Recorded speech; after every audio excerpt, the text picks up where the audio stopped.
It angered me that is there a lot of cheap housing in Leeds? Would that ruined it for him? But it just was. I assume maybe she was squatting or something. But it was like, and it just depressed me because it was like, not only is he homeless, but he's got a homeless girlfriend. But the homeless people are finding love. Yeah. Do you mean that's really depressing, Carl, isn't it? Unless they both became smackheads together. Or whatever. No, Carl's found love on the street before, haven't you?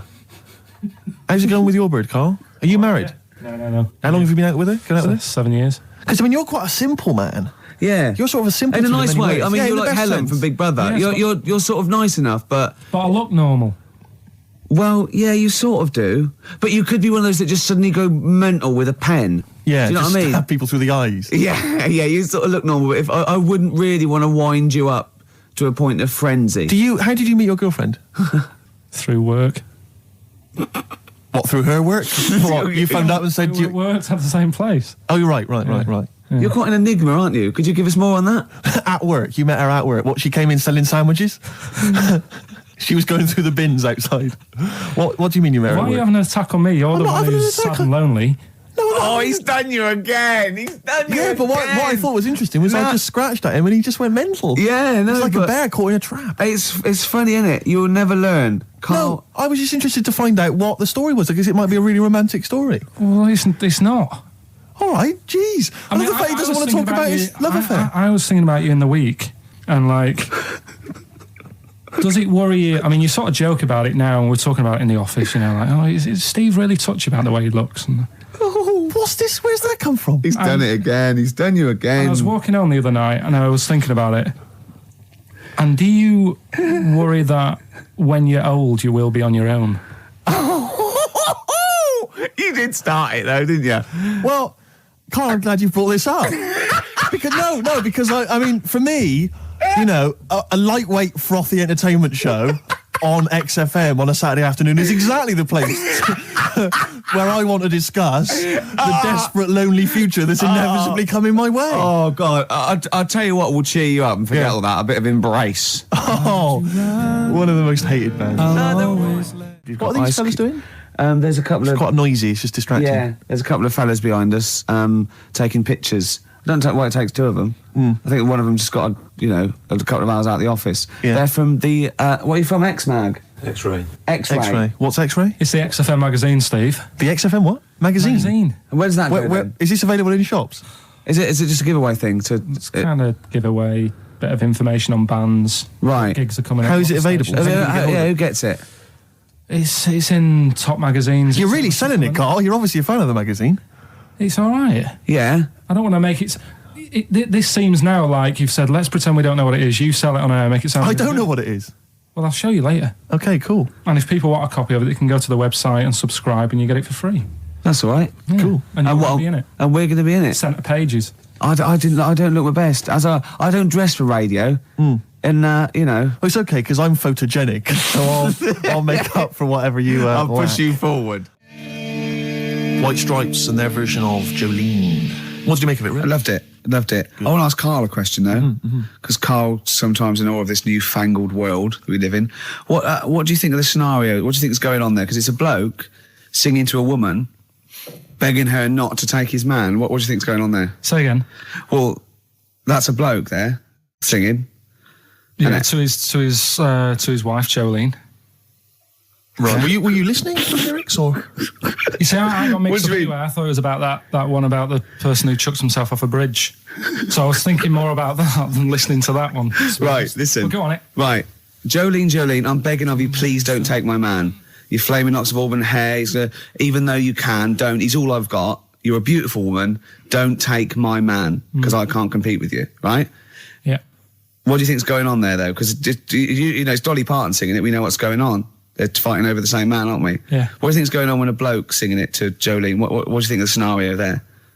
That's one of them names, isn't it? That could be a bloke's name. It's like Leslie. Oh, Christ. Okay, sorry, it was a... I wish you'd not asked him that question. It's so exhausting.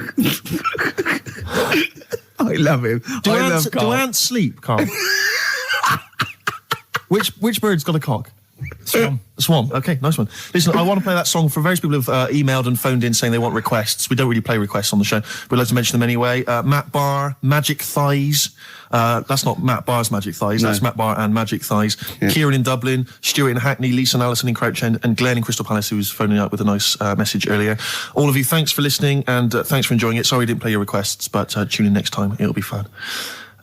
Anyway, I just all I wanted to say, really. Here's Tragic. What's tragic? What did you want me to say about that song?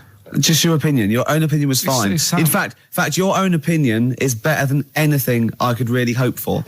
Without doubt. Whenever I ask you a question, you constantly surprise us. Yeah, it's wonderful. So only ever carry on telling the truth, carry on saying exactly what's on your mind, and I think this could become a great... You're like a man who was frozen in Victorian era and has been reawoken, and he's kind of discovering the world. Some things make sense, other things don't. It's beautiful. As opposed to one that was made in a castle in Victorian times, like Steve.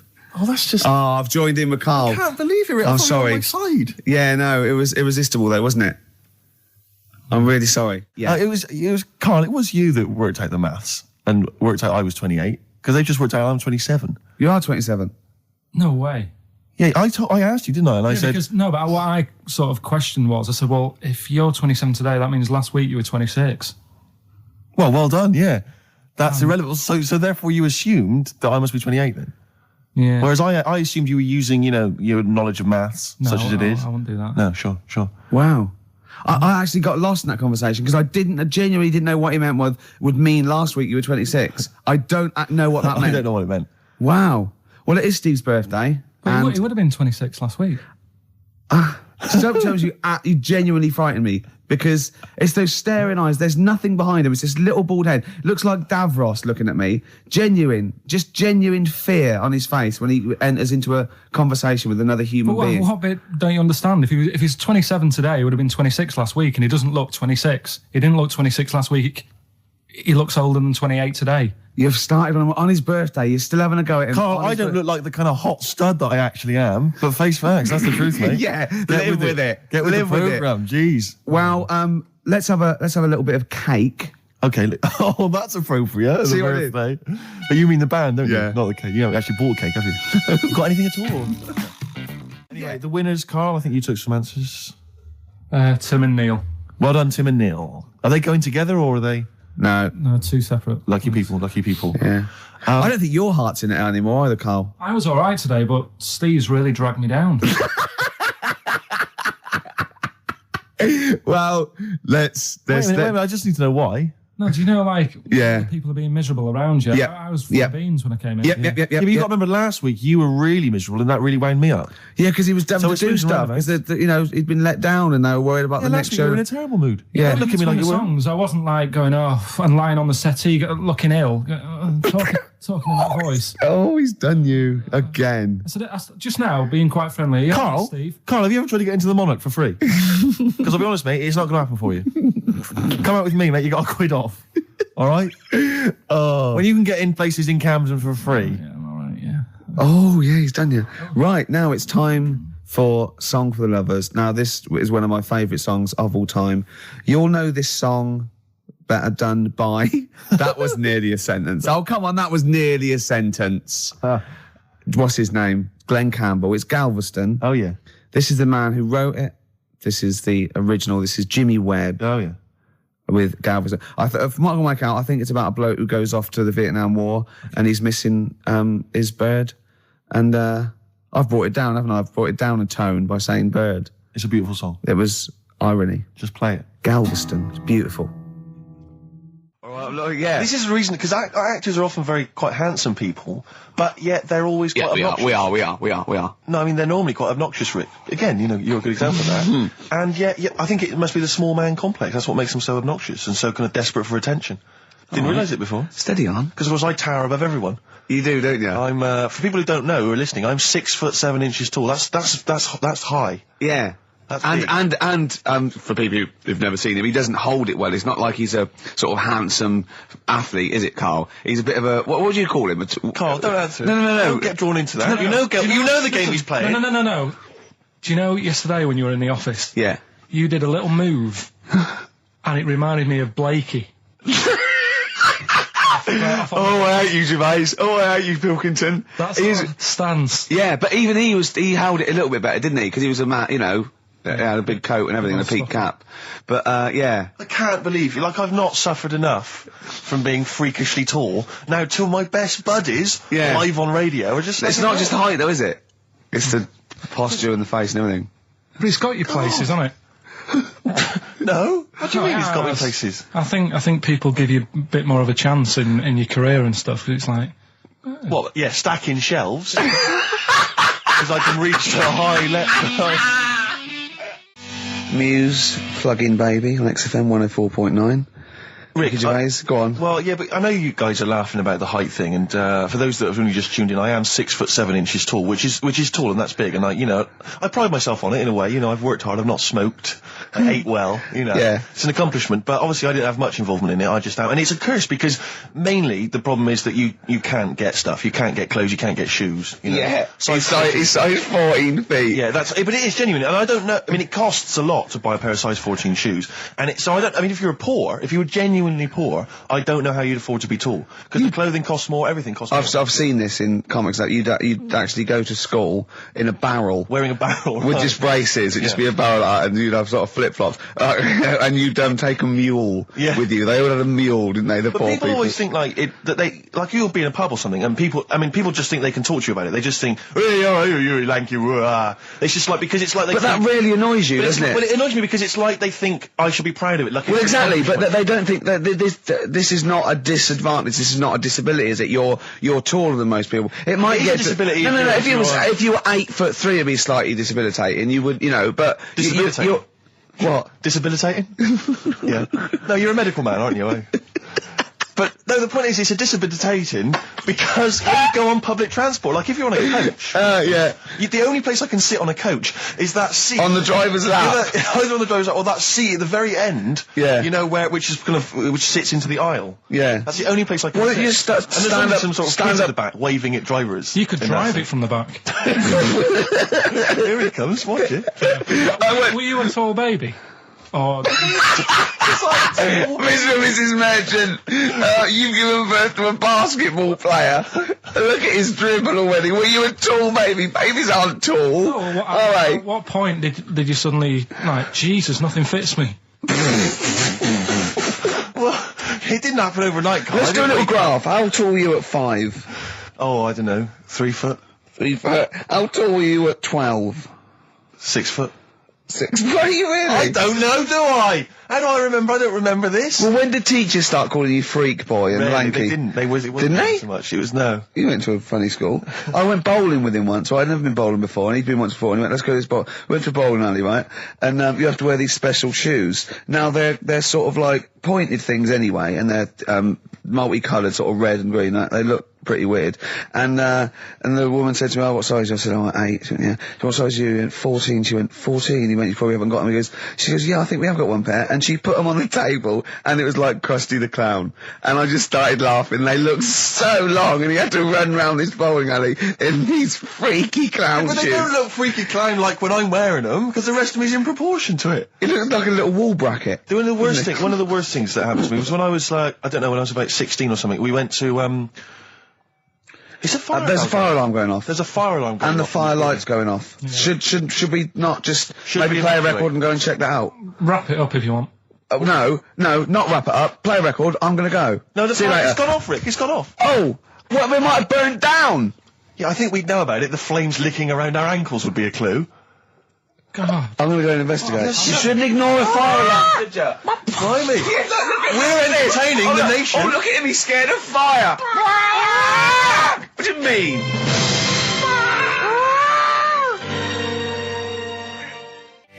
Lars, and there she goes. What a great start to a show.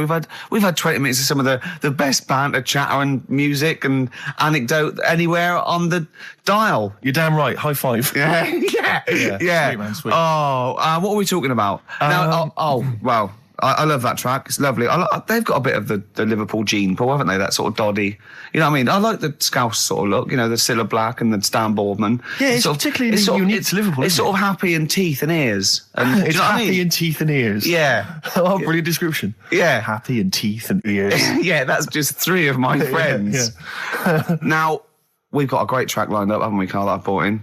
Simon and Garfunkel. Now, I'm not ashamed. As you know, me and Steve aren't worried about being part of a trend or you know, being trendy or jumping on about it. Steve particularly doesn't worry about, like, looking good or, well, you know. No, I'm saying, as a compliment, he doesn't worry about walking along like that or, you know. Well, I'm looking good. No. But I'm saying you don't mind the insults freak boy or goggle eye or... swore off a duck's back, mate. Do you know what I mean? Or a new phrase that's been coined because of Steve's face, water off a frog's back. Who's saying that? Just a lot of you, a lot of friends and that. But I mean... my friends? Yeah, a lot of the people. Can you name names or? I can't really. They promises you can't. I can't. I can't really. Anyone up. I think it's the Kagol. Looks good. It does look good. It's waterproof, Rick, and it's also stylish. I wear nothing underneath, so it's tight to the skin. It gets sticky in bad weather. Is that why you sort of rustle? Sexy. But what's all the? Is there abuse? What's this? No. They just say.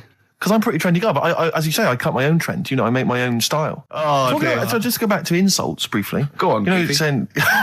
Oh, no, I see that's... Goofy, that's not fair. No, because that's what he said, it's in my head. What do you mean he said? When did he say that? No, I mean... When did you call me goofy? No, he didn't. He said about what's in the head. Hey, no, when it's... come on. Come off it. Don't Who's start calling me goofy? No. I'm not even goofy. Goggle-eyed's fair enough. Yeah, but you can sort your look Lanky. out. I can't. What do you mean I can... How could I sort my look out? I'm not even goofy. That's not fair. You've got the proper features. What? Just needs sorting out a bit. I can't help it if my hair's not good. I noticed the other day when Carl was sitting on your knee having his picture taken. It's a long story, right? He's got a completely spherical head. It's slightly too small. I'm not being funny because, I mean, you know, I'm not perfect. But he's got a completely spherical little head. He looks a little bit like a baby Hamburglar. You know Hamburglar off McDonald's? Sure. He looks like a little baby Hamburglar. And it's sort of quite put upon. Suzanne thinks I look like that thing in that Dulux advert. Do you know when the woman pulls the head off that? That little plasticine morph type. And then they make a new ad for it. And it's like a little head.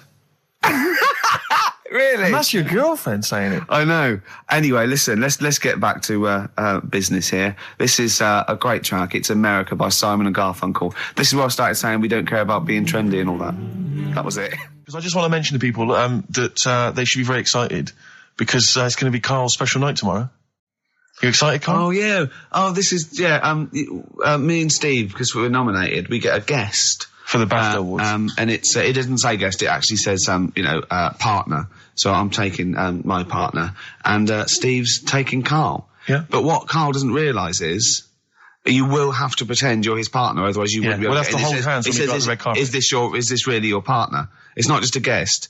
That's how it is. And either we go in like that or we can't get in. You just have to be with him when you go up there. I mean, does he have to... We should hold hands, but I think what we should do is just to make sure that there's nothing at all that like it's going to go wrong. We should just do a little kiss, or be seen sort of like cheek to cheek, just to show them that you're not. He's like not Elton John and David he's not just getting his mates in for a free meal. You are actually partners. No, I'm not. I'm not up for that. Why not? Well, because we know we're not actually gay. No, but so it's not a problem. You've come out of it looking quite good because you've got a good-looking fella. But I'm meant to look like, I mean, I'm not gay, but if I was, I don't think I'd go for your thing. Oh, he's done you, Steve. It's turned on you again. I cannot believe. We were trying to get him. Wait a minute. I have got the cream of London's totty phoning me up, trying to get an invite to the BAFTAs, right? We have very graciously asked you if you would like to come along. Well, that worries me even more, that you've got women calling you up. Carl, I can't choose between them. If I let one of them down, they're gonna destroy them. They'll be ruined. Their lives will be ruined. It's better for me to take you and not, ruin the lives of any of those poor women. When he told them he was taking you, it was like a scene from Graceland. There was just like there was weeping. They were crying. Like it was horrible. Hundreds of them, and really? He just went. And I got upset. He just had to say, "Look, just chill out, bitches," didn't you? I did. I just said, you're all my hoes, but I can't choose between you. So I'm taking Carl. He could get you a discount frocks. No, I had a letter from the people that there's an organisation. No, listen, Carl. There's an organisation that sponsors the BAFTA Awards in terms of clothes and fashion. They've sent me a letter. They said your partner. They've not specified the sex. They've said your partner can come along and choose an outfit. Now I suspect by the look of it, it is a woman's outfitters. I'm thinking we could get you a lovely trouser suit. Well, yeah, it may look feminine, right? But I think people will be fooled. It'd just be a little bit roomy in the hip and probably narrow on the shoulders, but you're a bit skinny. Why didn't you take it? Because it's a lot of an insult. And maybe just some pearls as well. Be lovely. Wouldn't you? I haven't got anything sorted to wear yet. See, you're slagging me off. You're likely to end up going in a tracksuit. Yeah. You know, I'm going out today. I've never bought a suit since I was like 11, right? I went to my brother's wedding. That's the last time I wore a suit. No, but it's like how when I went to the BAFTAs with you and I wasn't really enjoying it, you were like... What? No, you you didn't are tell such us an this. ungrateful... There are so many people. You're like a little charity case. You're like... Oh, God. I had chicks queuing up around the block. You usually have to. Someone like you would have to write to Jim or Fix It or Esther Ranson to get them to meet us sort of people. And now it's on your doorstep. I'm amazed that you didn't enjoy it. Why didn't you enjoy it? You got to walk down the red carpet. You went in. There was George Best, one of your footballing heroes, was there. A load of other big names. You sat there in prime position. You came backstage with a load of other big names. Hey, you had a lovely bit of grub. You were filming this thing for the DVD you were making. That's you, a cameraman on our DVD. And yet you think, now you look grumpy because you had a couple of pints and I can't believe it. So tell us why you didn't enjoy it, because the ceremony, what didn't you enjoy about that? It was interminable, wasn't it? Far too long. Wasn't it awful? 3 boring. hours. I'm sorry. I thought you were going to say something. Really? Sorry. 3 hours. Yeah. I mean, I suppose for you two, at least, you know, you were going to get something. Sure. Yeah. But with me, it's like, I mean, I've never graduated or anything, so... Have you not? I'm trying to think of a situation. Basically, I sat there for 3 hours knowing that I'm not going to get anything out of the night. Yeah. Right? Now... Sorry, when we invited you and you said yes, did you think you were up for an award? No. I thought we were going to be sat round tables having a nice bit of food whilst people are going up there winning awards. Yeah. But 3 hours of the same thing over and over again. I mean, if a film's 3 hours in the cinema, you go, well, it's long, but, you know, I wonder how it's going to end. Yeah. But this was just like the same thing over and over again. Some guy going up, thanks a lot, cheers for the bit of brass. And then going down, sitting down, the same thing over and over again. Honestly, right, I'd say it was one of the worst things I've ever had to do. I enjoyed the night afterwards when we did have a bit of lamb and a nice bit of veg and that. That was all right, and I went home and I was happy, and I got the little freebie bag that you're talking about that we're giving away. Yeah. Which wasn't much good stuff in it. Oh, all right. Right. No, what would you have done on that Saturday night? Suzanne what would you have done or the Sunday night rather? What would you have done had you been at home? I would have stayed in with Suzanne, right? Watching telly, having a nice bit of pate on toast or something, cup of tea, watching 24. But instead, I had to buy an expensive suit so I didn't show you up, right? Jesus, yeah. How much did you spend on your suit? Well, in total, right, because, you know, the shoes and the suit and the shirt and the tie, it was about 600 quid. That's the most expensive evening ever. And that's what I'm saying to you. And the daft thing is, it's dark in there. I don't know why you've got to wear a nice suit. You can't wear a tracksuit, for goodness sake. It's dark in there. No, just the shirt and that. It doesn't make you a better person wearing a suit. No, doesn't make you a better person, no. We're not claiming it made you a better person. No, but that annoyed me. Yeah. I mean, it was an experience, isn't it? That's why I went, because you think, if I didn't go, if I would have said to you when you invited me, no, Steve, I don't want to go, then I would have never known, right? Yeah. And that's my sort of thing in life, right? Yeah. If something comes up, you should take it, even if you're not going to like it. It's a bit of an experience. Right. Do you know what he said to me? I phoned him up because we had to meet up. Yeah. And obviously he had to pose as my gay lover. Yeah. To get in, right? Yeah. He phoned, you said something to me like, I bought a suit, I'm looking good. He said, I'm looking good. People will think, how on earth did he end up with that good-looking guy? So he got into the role. That was what he said to me. He started getting into it. Such an insight. Fair record. I just must say that we've had an email from Daryl Foss. Lots of people have emailed in and said, well done on the BAFTAs and well done on your Room 101. They really liked that. Thank you. There's one guy, and it's Daryl says, Ricky, has your dad only got one D-Mob suit? Because I don't know if you noticed, but Ricky wears the same suit every single time he appears on TV because he spent a fortune on it getting it tailor-made. I've only got one. It's a good suit, and I know. It all the time. And it's winter as well. It's like a pure wool, so I'm sweating everywhere I go. Anyway, usually it's too much cheese. I won't be buying another. Huh? I won't be buying another one. Ever. Yeah, that's it. Yeah. Suzanne told me today, right, because I've handed it in today to have the trousers turned up a bit. Why? Because it was a bit of a bodge job for the night. Yeah. Right. It was just some pins sort of holding it up the other night, but you didn't notice, and I didn't tell you because I thought you'd be getting on the stage and saying, "Look at that freak over there with his pants hemmed up." But I took it to the place to get it done. Suzanne tells me that I'm going to start shrinking now. I'm getting to that age where you start going smaller. I know that must have been a revelation to you and a worry. Like, how small do you get? How small do you get? Oh, Right, what are we playing now? I thought we'd have a bit of Marley music. Marley music. Oh, Okay, go on. If These Old Walls Could Speak by Jimmy Webb. Might play another track off that later if we've got time. What, today? Yeah, well, maybe next week. We've got lots to pack in. We've got things like New Order, Cure. I'm just hoping that all those kind of new metal fans, Rick, can just calm down for a second, you know, Yeah. and just enjoy that for what it was. Yeah. But they're not. I hope their snobbery is not going to prevent them from enjoying I it. hope they can just leave it alone for 2 hours for our show. Because Exactly. we try and, try and pack lots of Well, whilst stuff you're in. talking about new metal, can I just say Ian Camfield is here tonight. He's What? moving from Fridays. Right, what the hell does he think he's doing? He's just offering up information now. No, it's just that you were talking about the new metalers, and now seems like a good time to Carl, say. listen, you're here for our amusement. Yeah. You don't sort of come in any time you want. When we decide it's time to sort of have some fun at your expense, then we'll let you know. But Yeah. otherwise, We're not here to help other DJs or even this station. We don't give a about this. See, this is what my girlfriend said. what's that? We should listen to her. She knows what she's talking about clearly. Now put your microphone down. She said they just wheel you out when they need you. Switch your microphone off, Carl, and let us finish what we were saying. Right, just What were we saying, Rick?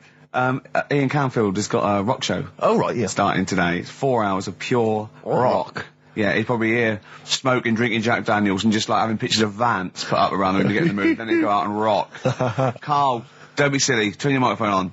We're joking. Is that right? When's he on? 8 till 12 tonight, 4 hours of rock. Lovely. Listen, some big classics coming up, plus huge news about Carl. Please, let's play some more ads. Do you really want some ads? I'm tired of the music and chat. Please play some more ads, Carl. Please. Carl. You are going to be a turntablist. Yeah. Steve never learnt an instrument, which he regrets. You know, and he's a modern lad, and he's using turntables as his instrument. I just got 2 turntables and a microphone, and so far, I mean, seriously, I'm cutting it up big style. No, don't laugh, because it is mental, the kind of stuff I'm coming out with. And I'm scratching, I got the beats, matching.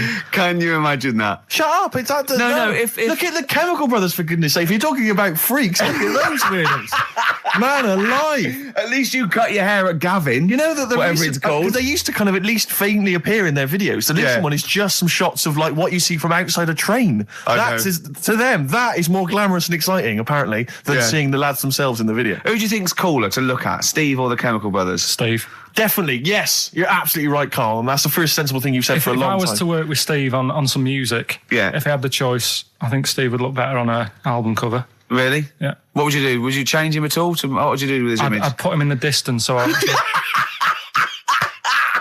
can't believe this is... No, just so you don't look as tall, that's doing you a favour.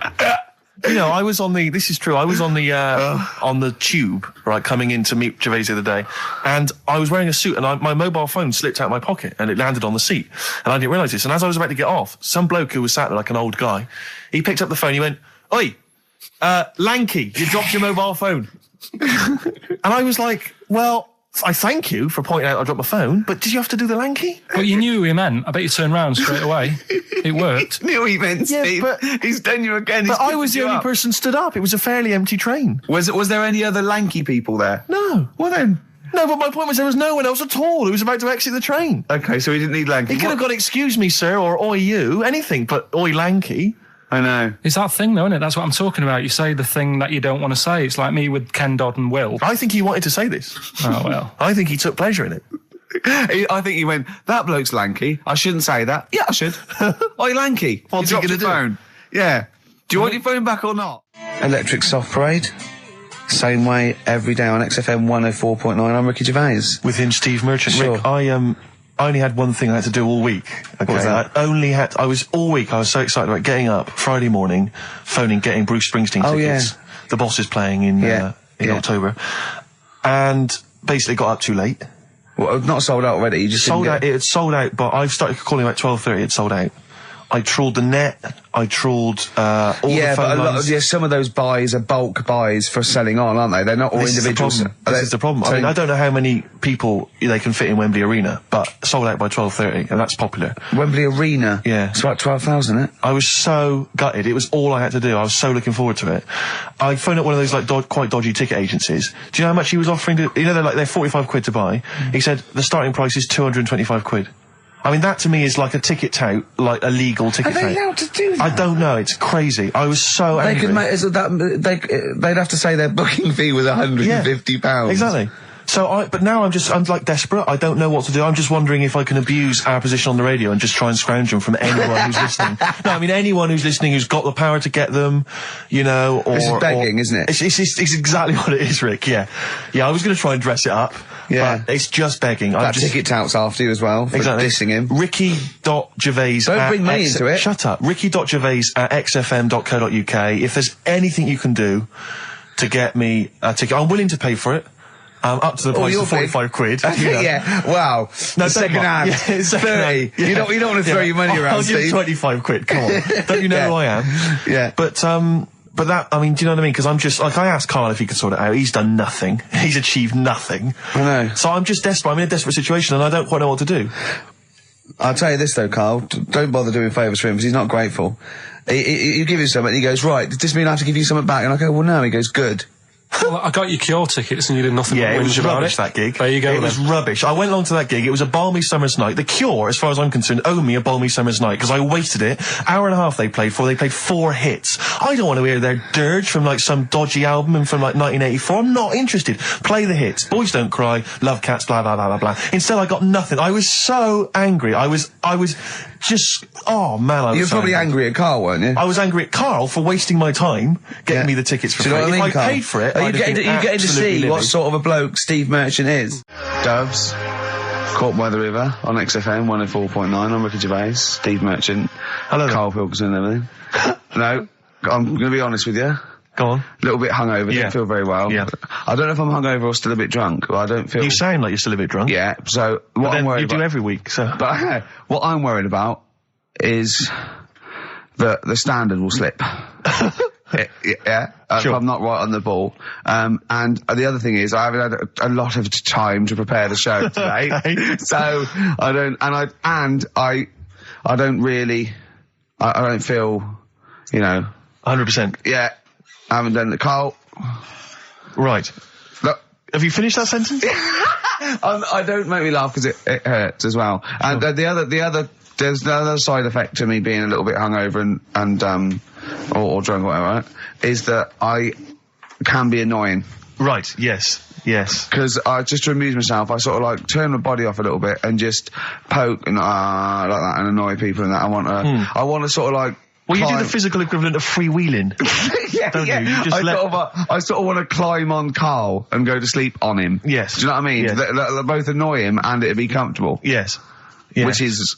can be annoying. Just a little thing just to make this show a bit easier. If you'd put your hand up when you want one of us to speak, because I'm not quite sure when the sentences are finished. The hands are up. Okay, good. So, the hands are up. Okay. Good, alright. Okay. Are you gonna just keep them up the rest of the show, or? No, Karl, do what you, huh? Good, alright. Do you want to, is there an excuse as to why you're a bit hungover? Too much wine. Okay. All last night, yeah. Yeah, good. Thanks for that. Because this is the only work you've got to do all week, isn't it? It's like, unless I'm very much mistaken, you don't have to do anything. You just sit at home eating cheese. Yeah. Then occasionally you do a bit of sort of shadow boxing, and that's exercise. And then you sit and watch TV. Yeah. Is that roughly what you did this week? Yeah. So this is the only 2 hours you had to do anything for all week. This is you had to prepare for this. Yeah, but who can plan a hangover? Right. You'd think, Karl, you said you had some stuff. Yeah.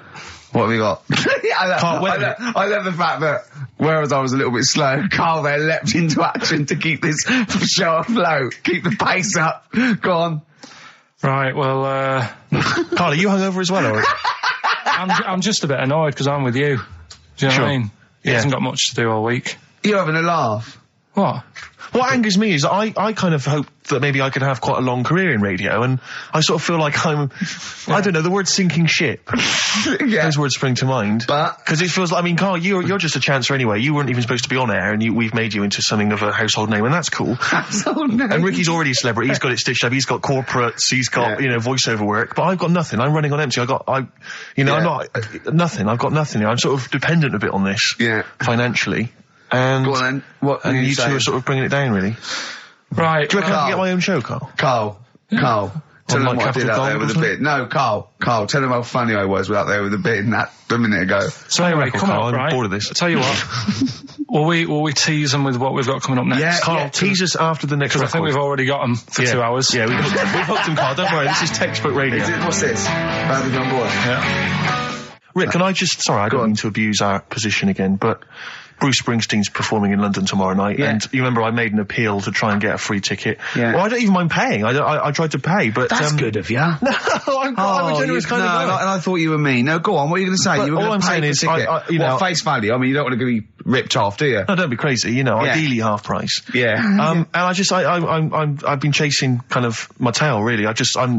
I'm not going at the moment. I'm not going, and I'm desperate to see him, man. I mean, he's going to do a great concert. It's his only one in London. I can't believe that being on the radio, being on XFM, the listenership's going up apparently. I can't believe I can't get a ticket. I've asked Carl. He's done nothing. Hang on a minute. No, Carl had a very good point. Nothing. Carl, say what you said when he was whinging in the but first of all, whilst you're moaning, you also asked in the week for a Badly Drawn Boy album. Yeah. You got in today. Yeah. There's one there for you. Well, yeah. But it's yin and yang. And it's Carl. like, but I do, Carl, what's Steve ever done for you? That's what you got to ask yourself. What has Steve ever done for you? Well, he took me to the BAFTAs. Yeah, but only because no one else would probably want to go with you. I can't believe that. What is this? I do not believe that. Oh, Steve, I'm going to stitch you up now, Carl. And it's in a nice way, and don't worry, it won't be too bad. He won't take it too bad. Carl sent me a little text message today. Right. No, what is this? Right, okay. Okay. I'm in a very frail mood at the moment. No, you're like this one. Bruce. This is funny, because me and him have been, sending trivia back and forth to each other. Which is another point, right? I sent him... Oh, well, I'll get to that in a minute. I thought he'd really be amazed with, Well, while you're fiddling, if you can make my dream come true, to go and see Bruce Springsteen tomorrow, then give us a call on the usual number. But like I said, Steve... What? Right? It wouldn't be... Right, you just said when the song was on, can't believe it, right? We work at XFM and I can't get tickets for Springsteen, right? Yeah. We work in radio, we should get tickets. Right, now think Which of I'm willing to pay for. Yeah, but think of but if he's sold out, he's sold out. Yeah. Yeah, right? but that's just something they say. Right, that's just what they say, is it? Right, so everybody on local radio stations say, I like that Bruce Springsteen, I want a free ticket, right? So another say... I tried to phone, I phoned for an hour and a half, I couldn't get through. Not long enough. I've put the hours in. Not long enough. Not long enough. What are you talking about? I've put the hours in. No. Right, so another 400 people turn up at the gig. They cram them all in. There's people being crushed.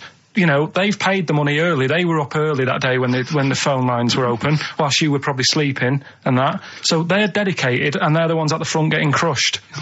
What? Would your mum and dad be happy if you were there getting crushed? I don't mind. I'll sit at the side of the stage and watch him. Yeah, but I don't mind. But everyone will say that then. And then before you know it, no one can see anything because you're all on the stage. On this one. Right, I'm going to give you this. I'm handing over my mobile phone to Steve to read you can see it's from Carl at the top, but just read it out as you scroll down. Just read it out loud. Is this a text message from... Yeah, this is a text message to me from Carl. Read it out. To see at night as well as an owl, you would need eyes the size of grapefruits. If only Stephen could turn his head right round as well. Carl, I can't believe it. What upsets me most, Carl, right, is not the fact that you've been slagging me off behind my back. It's the fact that you've got the cheek to come on here and moralise because you failed to get me tickets and make a dream come true. You've come on here trying to pass the buck and say that it's a health and safety problem, when in actual fact it's a Karl Pilkington problem. Do that, I've got it in a bin. I'm devastated, Let's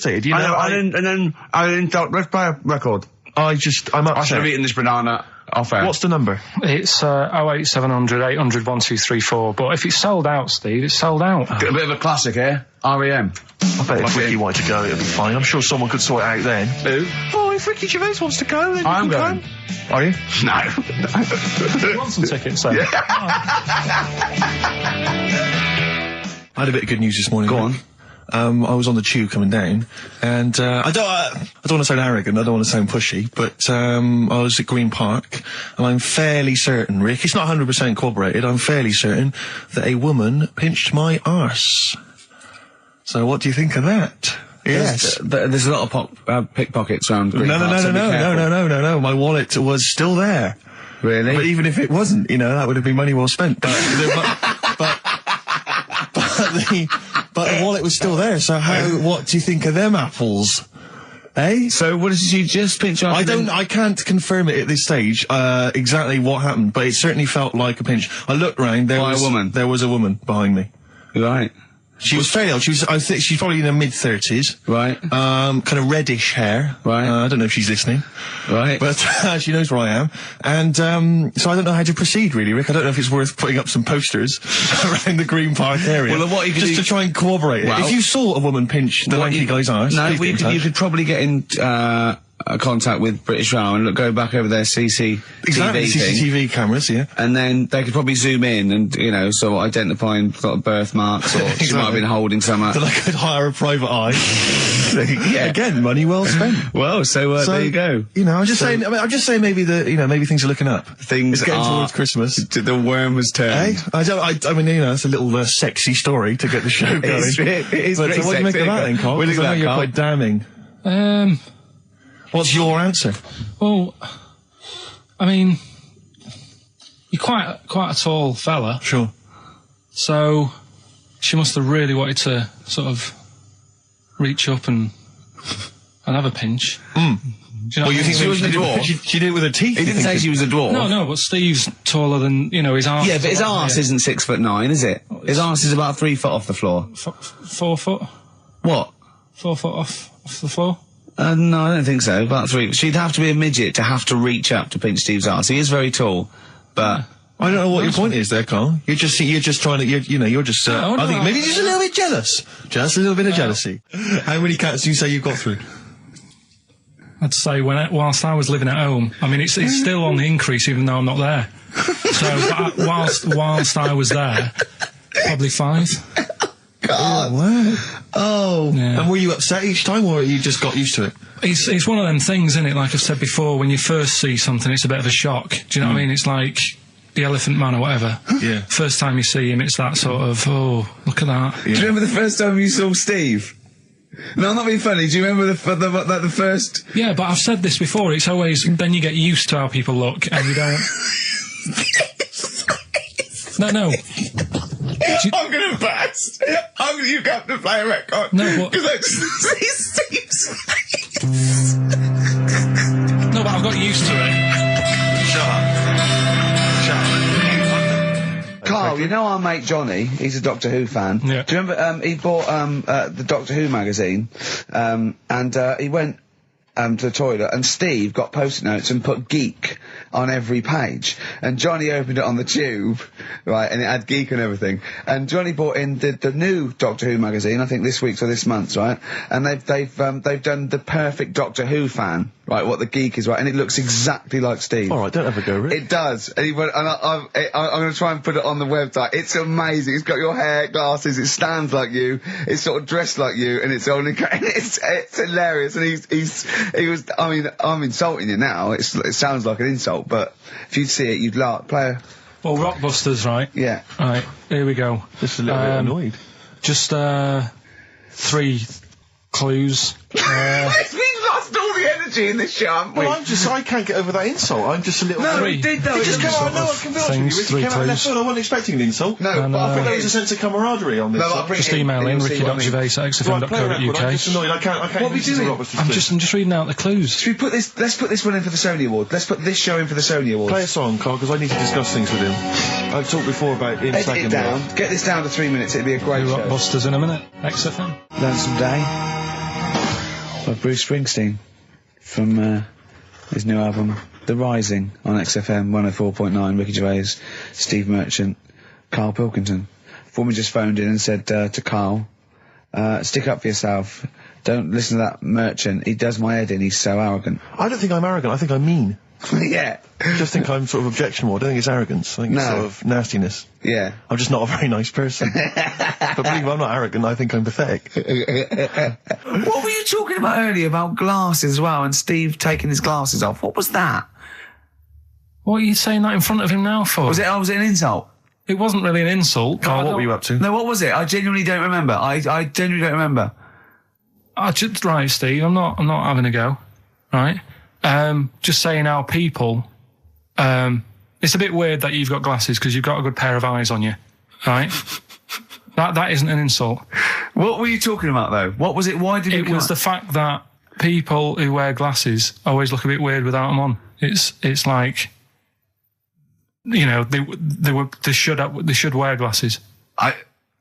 Okay. Why did we get round to this? What was we talking about? What were we talking about? I don't know. I don't know. I don't know what that was. It sounds like an insult, even it wasn't intended as one. It wasn't. It sounds like an insult, Carl. It does, yeah. No, it wasn't. I should be allowed to punch you every time you insult me now. No, but I'm not having a go. I'm going to give you a dead arm. Look, Steve, It sounds like an insult. you And always even if it wasn't, you intended it to be one. What you... Oh, that was real. Play a record. Yeah, but it's mad. What you get every time you insult me from That's now on. mad. Oh, is this the Cardigans? Great. Brilliant. I didn't even say anything. It makes me feel better. I can enjoy the rest of the show. Yeah. Before we carry on with anything, I should just tell you, we're on the subject of emails. There's one emailer we're always looking forward to hearing from. Dickers! Richie Anderson! Dicky Docky Doo! Richard Anderson, thanks for emailing. He's my biggest fan. He's now. one of the biggest fans. He absolutely loves me.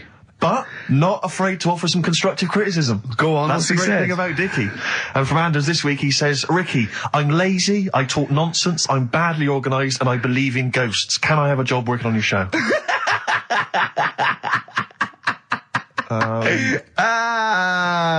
Possibly, Anders. Maybe send in a CV. Or email a CV. He's put a little bit of all of us in that, hasn't he? Oh, I'll ask him if he's a goggle-eyed freak, Steve. All right, calm down. Well, no, I didn't mean... No need to get insulted. No, I didn't necessarily mean you, did I? No need to get nasty. Well... I was thinking about that, actually, Steve. Oh, God. Just talking of the old... What? What? Talking of the what? No. Do you know, like... This better be good. No, you don't have that many girlfriends and that. What do you mean?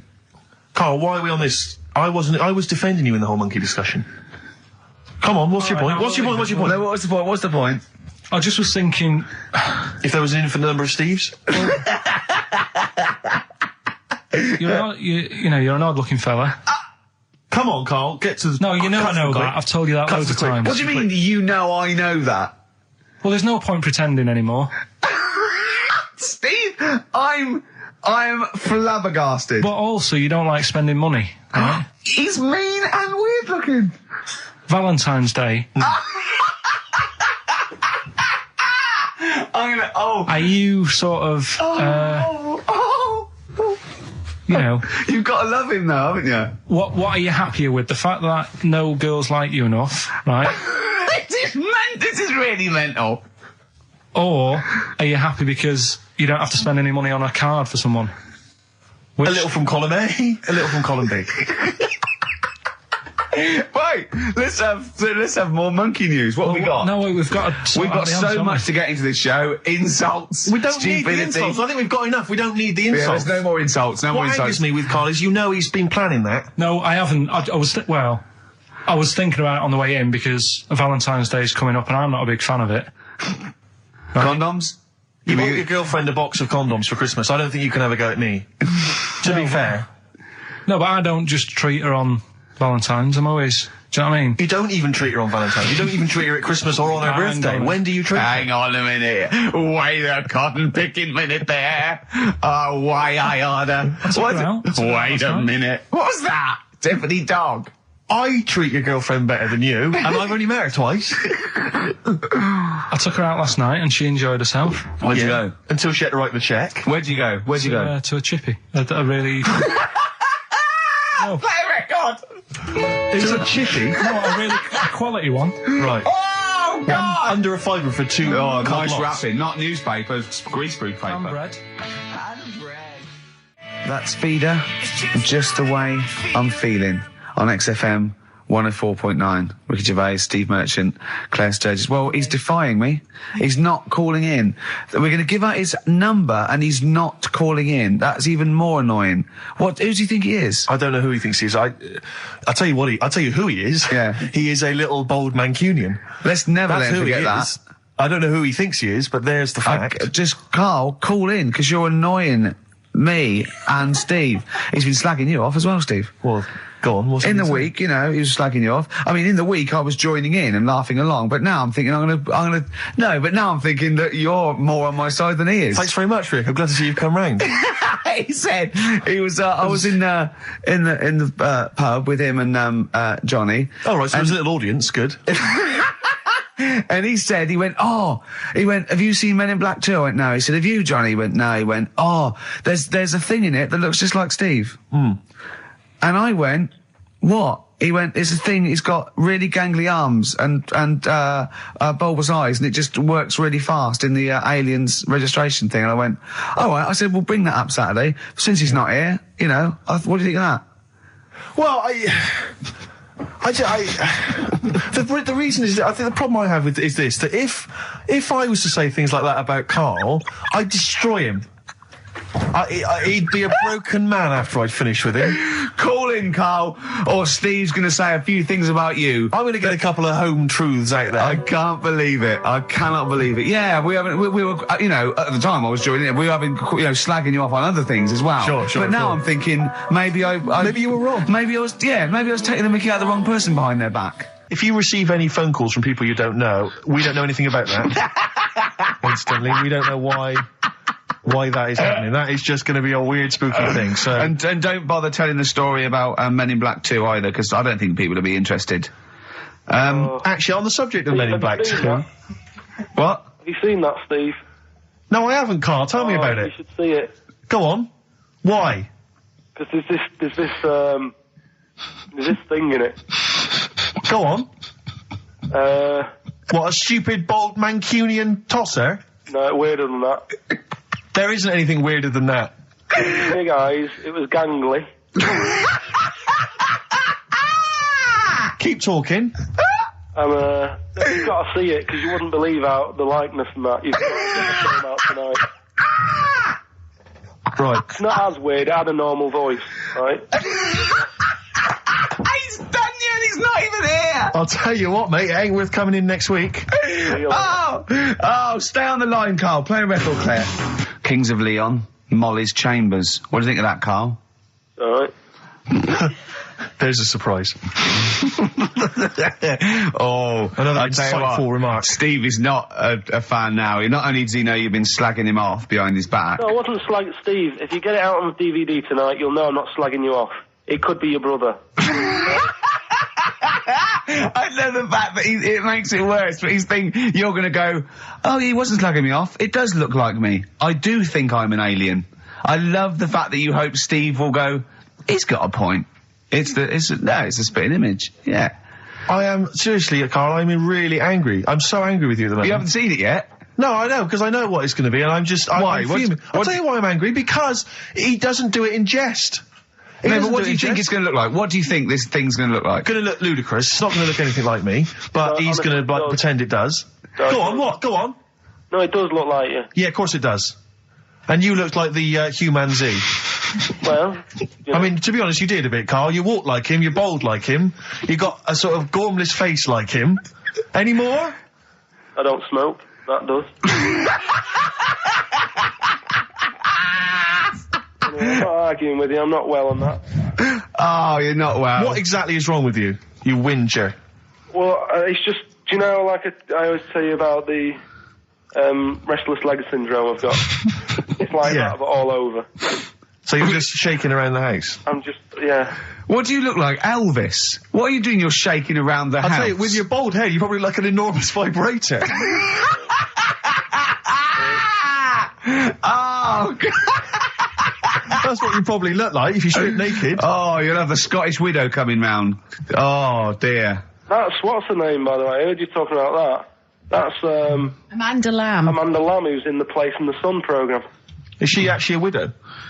Is she a Scottish widow? Hoots, man, my husband's dead. Do you want any money and a bit of McClamb? Brilliant. All right. That's the sort of quality you've missed out on today. Well, anyway, you're going to be back next week. We need you back next week. Yeah. Yeah. Well, how do you know? Also, how did you know you were going to be ill today? Because you phoned and arranged this yesterday. Convenient. And I spoke to you yesterday and you didn't sound very ill. I felt ropey yesterday afternoon. You've got a bit of a bunged up nose. Even though I have a bit of a bunged up Even though I was nose. ill, I still sorted it out. Yeah? I'm a little bit sweaty. Even though I was Carl, ill, sorting it out does not mean you phone up Sturgis and send her down. That's not sorting it out. That's making things worse. Have you learnt nothing?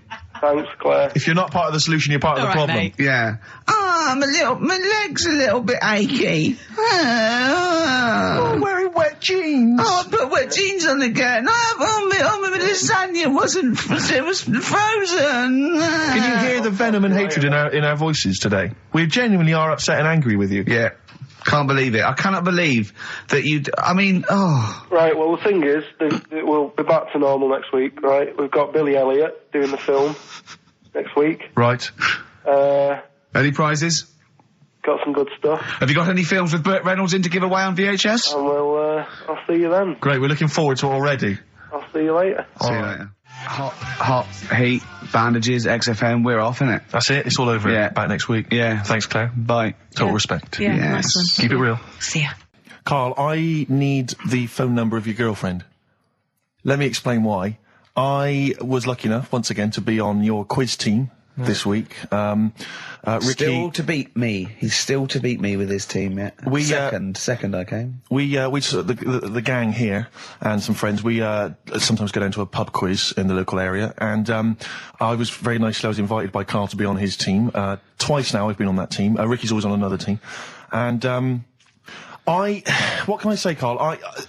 Do you mind me saying this now? Because I've analysed the team, and it's very much your team, and you've put the team together. You've recruited some excellent personnel. Your girlfriend's very, very good on the team, as is one of her work colleagues. And you normally bring in, someone like myself. I like to think I'm providing something with the entertainment section. I seem to remember last time I answered at least 6 or 7 questions that other people hadn't got. So I felt I provided something there. Carl, I rather like John Harvey Jones, who used to be called in to sort of troubleshoot companies. I see why you are not winning ever, and it's a rather pricey contest, isn't it? It costs a tenner to enter per person, and unless you get in the top 3, you're not going to get to see your money back. So I think you're going to maybe need to step down from the team, because Carl, I am not sure. You consider yourself a kind of player manager, but frankly, I'm not sure you're providing enough. Right. See, this is funny, because as bad as I imagine you are, I don't think Steve would make it into my team, so he's getting a bit cocky here. I want to know what your opinion of him, because he's told me he's great on it. Well, you bang out of order, first of all. Okay. Do you have a good night when you're with us? I tell you what, I wish I hadn't lost a tenner every time I've come down. That would have improved it. You point out there about the football analogy. Mm-hmm. Alex Ferguson, when did he score a goal? Right. He doesn't. He tells the others how to do it. Right? That's He my doesn't role take in up there. one of the 11, though, does he? No, exactly. It's not like you can only field 10. Yeah. Because we only got 10 again. I want to be in the 11. Exactly. He's not running around in midfield, falling over. Yeah, shouting, "Oh, what have I told you?" Yeah. No. Right. I'll admit, And right? there's a limit of 5 players. We should explain that. That's the point. Yeah, there's only 5 players on the team. players, But it was pretty tricky on Tuesday, though, wasn't it? It was one of the tougher... Tell everyone the one question you got right. Something about... Well, tell us the answer. The 2 words you had to say to get the answer. Danny Minogue. Danny Minogue. That was what you provided, Danny Minogue. Is this valuable? Well, no, not really, because there was at least 2 of us who also knew the answer. Oh, well, we gave him. He didn't provide anything. No, exactly. We gave it to Carl. We massaged his ego. I just feel Carl. Do you know what? I feel a bit bad now, because I just sort of had a crushed face. Then. Can I just tell you right now? He just can't believe this. Can I just tell you right now? I think the problem is this. I think there's that precious 5th position that is not being filled. at the moment, I think, consistently enough by a decent player, right? You've got a solid team. I'm thinking if you want to remain on the team, you are going to have to pull your finger out and find a fifth member that is going to provide, and I'll tell you where the weaknesses are. I can tell you right now, mate. The weaknesses are natural history and science. Something which Ricky Gervais is scoring on week in, week out on his team. There is a few. Now, if he was available for a transfer, we could be fine. But we've got to find someone to fill in that space. Otherwise, I'm either going to quit or you're going to have to step down. Because I don't think I can be on a team where there is these obvious deficiencies. There are visible deficiencies in the team. You know, the £10. That's £10. I'm not made of money. That's once a month. I've seen him depressed for 2 hours when he lost £20 at a casino. Don't bring it back. Don't bring that back. Don't bring up that again. Yeah. That story. He doesn't like wasting money, Carl. You know that. What do you think? What's the solution? We've got to think proactively now. We've got to sort this out. See, there's always other things going on in my mind when I'm in that pub quiz. For me, it's just a little bit of fun. Sure. It's a night out. Do you know what I mean? Suzanne enjoys it. Yeah. Bit of a get-together. We have a chat beforehand. Yeah. We have a bit of fun. Yeah. But there was other things on my mind. Carl, I could do that here. I don't have to lose a tenner. Wait, what were you thinking during the quiz then when the questions were coming out? What were you thinking of? Well, what it was, right, just before the quiz started, I had to go to the toilet, right? Because the rule is, right, people who don't go to it, once it starts, phone's off, no more toilet. They take it dead serious, don't they, right? Yeah. So I went to the toilet. Now, I'm not being out of order here, it just got me thinking, right? I went to the toilet.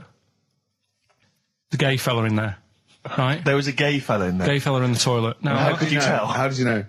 Just typical, everything about it, right? Everything about it, right, yeah. Oh. What, large handlebar moustache, leather cap. Butt plugs, amyl nitrate. Could I just say that these views do not reflect the views of the management of XFM or me and Steve. Or most of the people in this country. Go on, Carl. What's your problem? Yeah, but this is what I'm worried about, really. But this is why I only got Danny Minogue right. Right? Because this was floating around my mind. Went to the toilet. Big gal icon, now, isn't she? Go into the toilet. They have like men's cubicle and they have women's cubicle. Yeah. Now, without sounding out of order, is it wrong for me to think gay men should have their own little cubicle? Go in. They should have their own. Well, not cubicle. You mean an actual toilet, I suppose. When I was at the urinal, normally, there's a fella there, and then you go, all right, and there's no pressure. But I couldn't go. I was thinking, should I wait? If I go into the toilet, it'll look obvious. Yeah. I had loads of pressure, and but this was going on. What were you worried about? I'm so sorry. What were you concerned about? Viewers? I'm so sorry. Well, it's like, right, listen, when I was a kid, right, and it's all right for you to go into women's toilets when you're a kid. It's like, oh, it's a bit cute, right? As long as you're not, like, over 15 or something, right? Right. But when I was a kid, I went into a toilet, and women, when they use their little cubicles, they don't shut the door. Some of them just sit down on the toilet, right? And you see everything. And, no, seriously, that's probably one of the first times I saw, like, a woman. Yeah. That, right? And my Auntie Nora when she was staying over. What happened with your Auntie Nora? She was, she's into wearing caftans. Into wearing what? Caftans. Oh, yeah. What are caftans? Big, bellowy sort of dresses. Right. And, I used to sit on the floor at home in front of the telly. Sure. She was on the chair behind. Yeah. She did a bit of a sort of a Sharon Stone scene. Oh, God. Yeah. Did you see it? There was no underwear? No. What age were you? What was it like? What age were you? It was like a ripped tennis ball. What? Right, we're off air. Either that or put us in for the Sonys. Right, competition time. Brand new competition we've come up with. My favourite we've ever done, I'll be honest. And a great prize, The Sixth Sense. You get a clip of a great film, and then you get to keep the great film. Now, I'll just explain this competition. I think Carl is a little bit of a frustrated actor. And so, by the power of technology, Carl takes the role in a film. And there's a question about it afterwards. This is a scene starring Karl Pilkington from The Sixth Sense.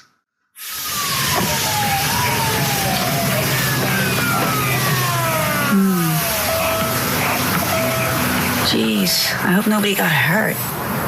Be all right? You're very quiet. I'm just thinking about stuff. That's all.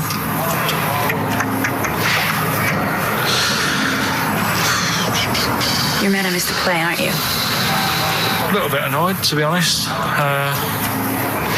Went down a storm playing the drums in Little Donkey, but your loss. I'd give anything to have been there. Well, you wouldn't, because you didn't. But like I say, it's your loss, isn't it? Anyway, I'm just quiet because I'm thinking about stuff, like I said. Right? I'll make a big deal out of it. What is it? Well, I was just thinking, what would happen, right, if you put a chameleon on a mirror? How would it handle that? It's a bit weird, isn't it? Oh, you're scaring me. That's scaring you. This'll scare you, right? The other day, saw two old men sat there having a Twix. You never see that, do you? Old fella having a Twix. You see ghosts, Cole? No, just the old fellas having a Twix, boy. They talk to you? No. They tell you to do things? No, because they were too busy eating, but it's not got to do. What are you looking like that for? Do you think I'm some sort of freak or something? Is that? I would never think that about you. Well, ever. No. Got it? All right. Well, it's a very chilling scene, that. That is great. Oh, that is fantastic. It's a very spooky scene from the film The Sixth Sense. Rick, I think you've got a question. Well, yeah, I mean, Karl played it wonderfully there, the role of the child that sees weird stuff. But who played the original role? What was the name of the child actor who played the original role? It's email only, ricky.gervais@xfm.co.uk. You can win a copy of The Sixth Sense. It's time for the newest quiz in town. This is where Karl inserts himself into a seminal film. Last week, it was the little kid in Sixth Sense. You remember, to great acclaim. The critics loved it. They said a triumph.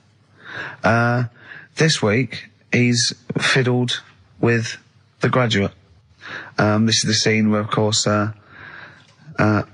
he goes upstairs to the hotel room, and it's on the cards. She's a dead cert, Mrs. Robinson. Well, Here we go then. So, you ready for it? I've brought some condoms from home that Suzanne got for Christmas. Benjamin, What? will you bring me a hanger? A what? A hanger.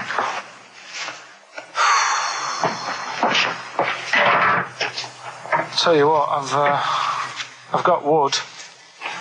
What? Just saying, I've got wood. I've got metal ones as well. What sort do you want? Either one would be fine. All right. There you go.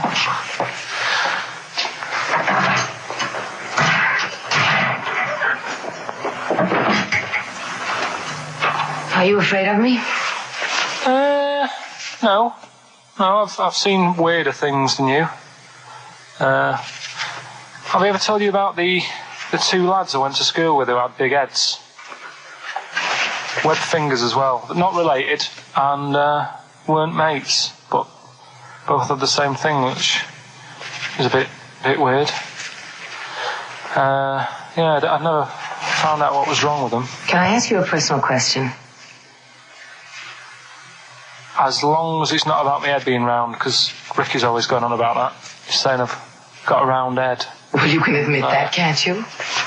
No, it's. I'd say it's a normal sort of shape. It's just round. It is, isn't it? Yeah, but what do you mean? So is yours. Heads should be round. It's nothing to be ashamed of. I'm not ashamed. It's just a normal shape. Mm-hmm. And you can talk. Look at your saggy arse. Anyway, get your knickers off. Hello, darkness, my old friend. Oh, that was a joy. Oh, dear. Oh. It's an absolute treat. Now, I should say that obviously the prize is a copy of The Graduate.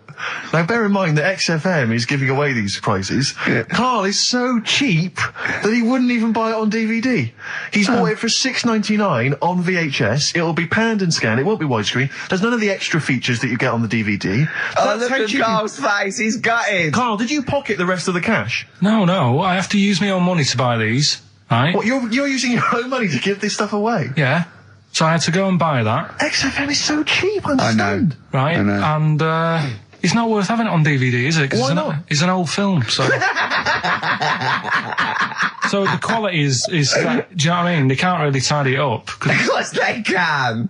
They do it from a print. They don't do it from the video. They don't get the video and go, let's make it into a DVD. An old Betamax copy that someone had knocking about. Well, anyway, it's the same film, though, isn't it? Fine, okay, well, you're right. Yeah, but anyway, you can win $6.99's worth of The Graduate. The question, and it's email only, Steve, it's not Steve, it's ricky.gervais@xfm.co.uk. The question is, name the actor that Karl was taking the place of in the film, and of course the actress that he's performing opposite. ricky.gervais@xfm.co.uk. Lovely. Something else we're giving away. Go on. The Shining. It's just more throwing away, isn't it? Once again, is it on video? Once again, it's on VHS. Just because you buy it out of your own money, Karl, stop being so mean. And I want to watch it tonight, because it's one of those films that... So you're going to watch this video, and then you're going to send it to someone as a prize? Yeah, it's one of them films that... Sorry, what, you just said yes to that without blinking? Oh, yeah. You don't think, like, Les Dennis doesn't have a quick go in the car on Family Fortune before he gives it away?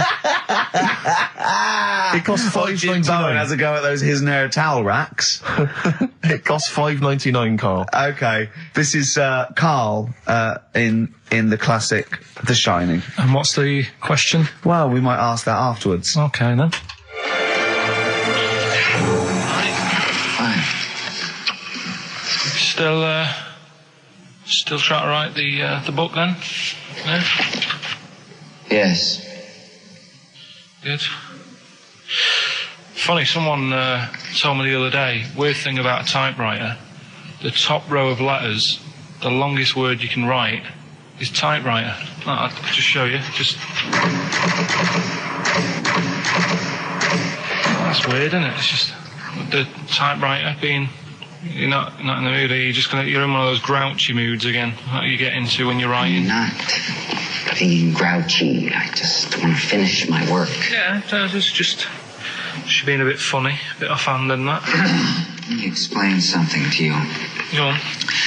Whenever you come in here and interrupt me, you're breaking my concentration. You're distracting me. And it will then take me time to get back to where I was. Understand? Yeah, but I just was coming in to try and cheer you up, you know, if you...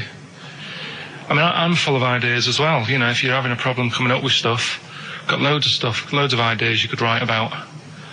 The other day I read about this airy Chinese kid. What do you want me to do about it? No, it's just that it could make a good book, do you know what I mean, sort of following round. That's swell. Well, I'd buy it, you know. But if you don't want to know, don't bother doing it. But, do you know what I mean? It's just airy Chinese kid. It's weird because they're not normally that airy over there. Yeah, this kid cakes in it. But if you don't care... I wouldn't touch one hair on his goddamn little head. You won't have to touch any hair on his head. Like I say, he's covered. Leave the head alone if you want. Touch his hands. He's totally... covered in it, but... I love the little son of a bitch. Well, don't go that far. You haven't met him, but I can sort it out. I'd do anything for him. I don't think you'd expect that much. Just take him to the barber's 3 or 4 times a week. You know, he's a good little kid. In fact, I'll do it. I think I'll write a book on him. Yeah? How do you think you can handle that? Yeah. You're not too busy, are you? Well, yeah, I'm pretty busy. I've got to sort out some monkey facts for the show this Saturday, but I reckon I can still... Why don't you start right now and get out of here? All right. I will. If you're going to be like that. Couldn't borrow a pen, could I? See you later. There you go. Haunting stuff there. Karl Pilkington in The Shining. You know, in the film, Jack Nicholson goes crazy because the suggestion is he's maybe possessed by demons that maybe are in the hotel. But, you know, if I was stranded in a desolate hotel, removed from all human contact with Karl, I'd go mental with an axe without being possessed by demons. That's more chilling to me, trying to get some work done and you keep wandering in. I'm trying to get Karl to spend a couple of days in the caravan with me, just for the head of it, and he won't. I've offered him money, won't I? I think it'd be a great laugh, won't it, Karl? Oh yeah, great. That would be terrifying. No, I want to film it. I just want to film it. Like a little video diary. There's Karl there, he's just waking up. Well, if I was stranded in that would be like being. I may as well be with Freddy Krueger and Jason Voorhees. That's more scary. The thing is, Ricky doesn't mess you about as much as he messes me about. No, you see, you've given him an inch. You've given him an inch, and he's taken a yard. 12:30 you got in today. In 30 minutes between 12:30 and 1, the old bin lid on the head. He wanted to do that again. Yeah. Squeezing my head. Think he had a go at. And karate chop on the back of the neck. Yeah. All in 30 minutes. Yeah. Who else can say that? Who else can say that? Who else can say? What do you mean? Anyway, have we got a question then? Yeah, to win a copy of, I'm so embarrassed to say it, The Shining on VHS is worth $5.99, and it will have already been watched by Karl Pilkington, probably not even rewound. Yeah, to win that. And a little bit of tripe and cow eels where it just slipped into his dinner. A barm cake outside. As he was reading the back of the box trying to figure out what was going on. The ingredients. To win this, right? Here's a question. I've got a question. No, go on. No, I want to hear Karl's first. Okay. No, it's about the film. Because when I was whizzing through it, I saw something. I thought, oh, that's good.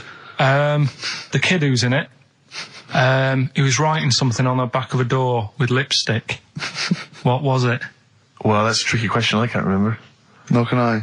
Right. So the kid in it was writing something on the back of the door. Is that going to be too hard for anyone? Let's see if... I mean, I wouldn't be surprised if there's somebody... Right, the phones are going, so it might be. Yeah, but this is email, isn't it? All right, ricky.gervais@xfm.co.uk. What was being scrawled on the back of the door by the little kid in The Shining? Be honest, if you know that, it means you've probably already got it and you've watched it about 8 times. Yeah.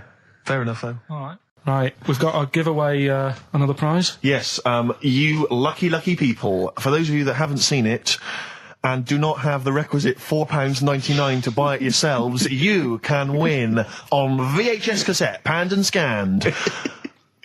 Billy Elliot, the special edition, includes bonus documentary, The Billy Elliot Boy. Oh, and, I'd like to see how they really sort of made that film. Exactly. Well, it's the hit film Billy Elliot, and you can win that on VHS. Because, Karl, I assume you have included yourself in an excerpt from the movie. Taken a scene from the film. Who do you play, Billy? I'm playing the part of Billy. Brilliant. And we'll have a question at the end of it. Come on. Brilliant. 2, 3 Potable Way and Alright. Just been down the valley. So you don't know where you... What are you looking like that for? What's wrong with Bally? What's wrong with Bally? Yeah, well, what's wrong with it? It keeps you fit and that. What do you think, Auntie Nora? You think about me doing Bally? I used to go to ballet. There you go. She used to go to ballet. Used to say I could have been a professional dancer if I'd had the training. Bet you were pretty good, weren't you? Wasn't the time you had wind for 5 minutes, was it?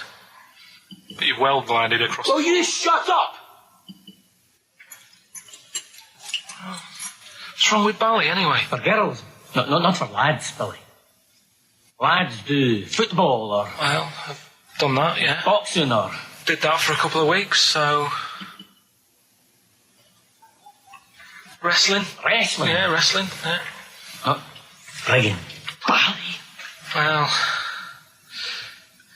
Don't worry about it, anyway.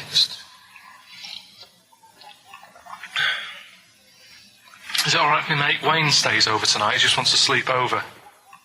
He's just coming over to... Wayne, sleep? Yeah, he just stays over. I'm not gay or anything, he's just... I don't fancy him, I'm not... Yes, you do. I don't. Yes, you bloody well do. What, just because I want my mate Wayne to sleep over and I've started doing ballet, that turns me into a gay man, does it?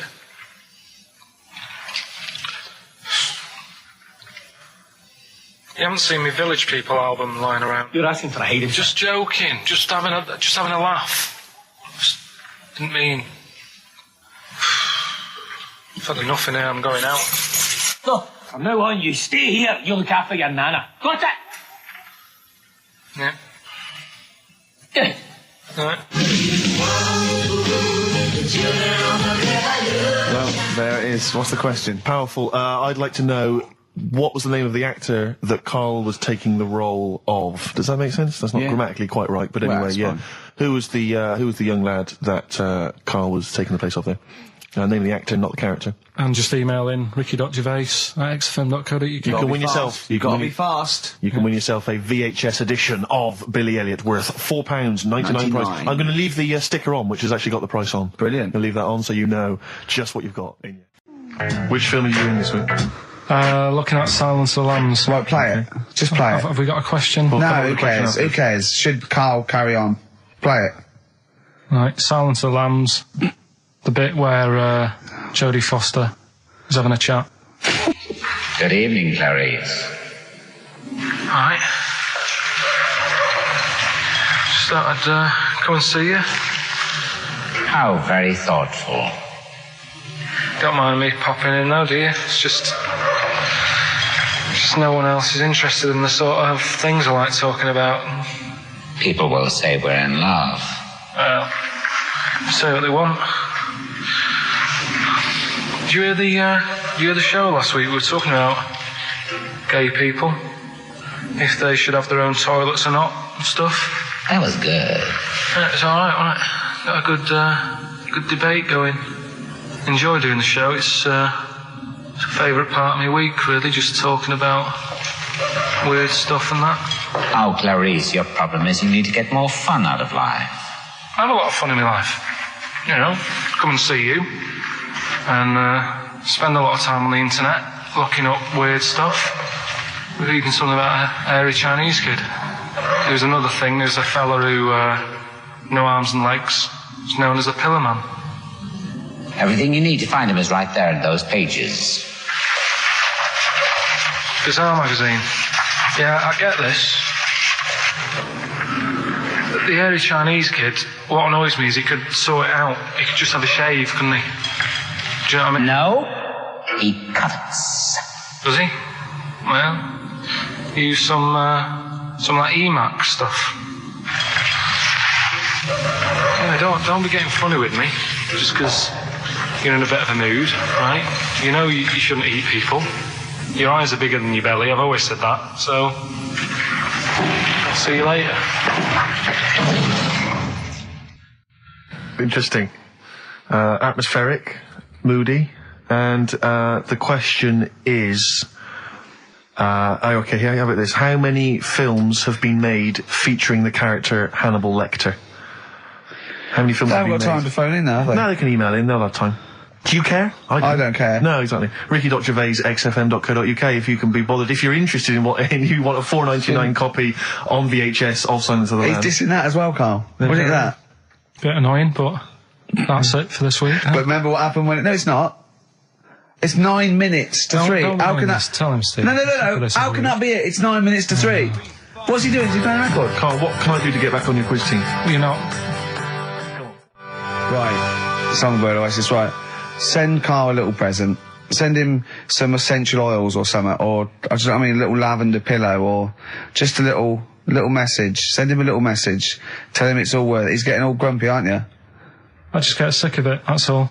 It's not worth it for going through the stress for 30 quid every Saturday.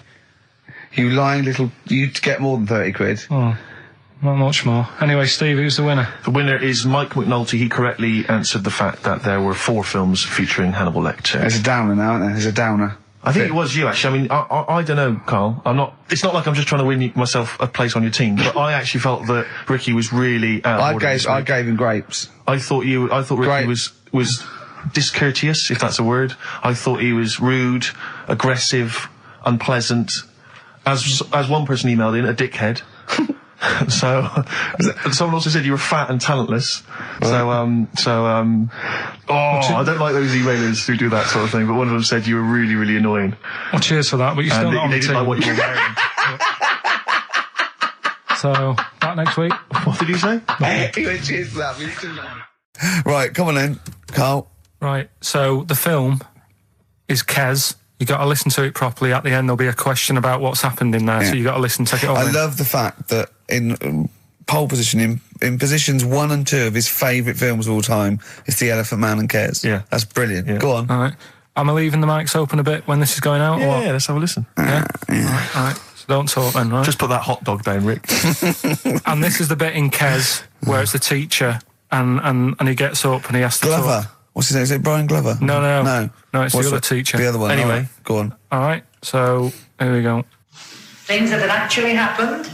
I've got yeah. another one. What about you, Casper? Casper! All right. All right? All right. You haven't been listening to a word I've said, have you? Yeah, I heard some of it. Yeah, you Some of it? just... Stand up. Always somebody, isn't there? eh? Right, now you're going to tell us a story about yourself. What sort of story? I want you to think of an incident that's happened to you sometime in the past that is true and that you think will interest the rest of the class. All right? Right. What about I work on a radio show at the weekend. Well, are you going to tell us about it? I'll just do. It's 2 hours, and it's with Ricky Gervais and Stephen Merchant, and just sort of play music and tell stories and stuff. What kind of stories? Well, whatever. Like last week, it was science. We were talking about this lad who was growing a knob on his arm. So it's weird. It's tricky, sir, because like with Ricky, he gets bored quick and he won't listen to the stories, and he'll start squeezing my head. All right. I'm not interested in what he does. That isn't normal, is it, sir? That. I mean, it sure is a bit gay. Is he? Just messes about, though. Do you know what I mean? I try and like come up with good stuff, like monkey news and like quizzes and stuff. But then he'll just, Ricky will just mess about. I mean, on Saturday he did it again. He squoze me head. How do you spell that? Squoze. S-Q. Oh, you're going to show us the ball. This is a new word to me. Squoze is S-Q-U-O-Z-E. Right, now tell us what it is. It's when he gets me head and he puts one hand on the back of it, right? And he puts the other hand on the front of it and he just sort of swivels it. Swivel, right down the front. Oh, swivel's not, it's spelled S-W-I-D-R. How many times a day? How many times a day does he swells it? It depends what time he gets in. If he gets in about 12:30, he could get a good 3 in. But I think, I don't really want to talk about. Don't you? Well done, Billy. Big round of applause. That is the effort. Yeah. Wow. That's the best thing you've ever done, Carl. So that's Kes, right? Yeah. Got some good prizes there. Not bad, yeah, good stuff. Question is, how many times did I say Ricky can get? How many head squeezes can he get in before the start of the show? Right. So if you were listening properly, the answer's in there, right? And got some good stuff Got there. some DVDs in there and some CDs, including some Jimi Hendrix stuff and other odds and ends. Good stuff. Brilliant. And just text in 83 XFM. All right. All right. I'm excited, Steve. It's that time. It's that time of the week. Go on. Well, Carl's in a little film. Oh, that's what you're excited about? Yeah. Sorry, I thought you meant the show's almost over. Right? Yeah, no. Come on in, Carl. Right, so, I'm in One Flew Over the Cuckoo's Nest. Yeah. Took a scene from it. Yeah. Got to listen carefully in that. At the end, there'll be a question on, like, the clip that you've just heard. It's sort of like what they do in the Krypton Factor and stuff. So do you want to read out the prizes? And just yeah, little there's little things. It's a couple of rock and roll albums. We got the... Why is it called One Flew Over the Cuckoo's Nest? I can't remember. I think it's explained in the book, but I don't remember. I haven't read it for many years. If someone knows, just a quick email to do. I'd like to know that. ricky.gervais@xfm.co.uk. You can win yourself, if you get the question right, the League of Gentlemen Series 3. We got that Rock and Roll Legends again, the Best of Blondie, a Nature Programme, and the Old Grey Whistle Test, Volume 3. So if you're Brilliant, over so that's 50, you'll enjoy that. Yeah. And just, if you haven't seen the film, it's just about, like a... What would you call it? Well, he's a guy who thinks he's going to get away with prison by going into a mental institution. It was a new experiment, but he finds out he can't get out and he's sort of trapped. And well, people know it. Everyone knows what. Just play it. We saw it last week, so just play it. All right. Well, you know, I've been observing you here now for the last 4 weeks, and I don't see any evidence of mental illness at all. Yeah, no, not mental. I never said I was. I mean, all right, I got an E in history, but that isn't why I'm in here. I'm in here because I had to get away from the outside world. It was doing me head in. I've been working too hard. I'm stressed out. I've been working like loads of hours Monday to Friday. I've been working on a Saturday with Ricky and Steve. Right, that's been doing me head in. People think that's a laugh when it isn't. You're busy right now, are you? You got something to do right now? See, this is why I'm here today, Doctor, because he's doing me head in. What do you mean, sir? Well, he's doing me head in. I came here to get away from Ricky. He is just as bad. I'm smarter than him, ain't I? No, you're an idiot, right? You're just... we're just good friends. No, we're not friends. And if you were a friend, you wouldn't be doing that to me, Ed. How do you mean that? Well, don't ask... Come on, I'll show you. Yes, Look what you've done. Get him out. Get him off me! Get him off! Now, just hold it right there. All right. You get off! Doctor, will you tell him? Don't hurt you, does it? Of course it does. That's it. Now hold on to it. Not too hard. You'll crush all the air out of it. He normally does it harder than this. No, just warming up. Warming up. What's somebody else? All right, baby.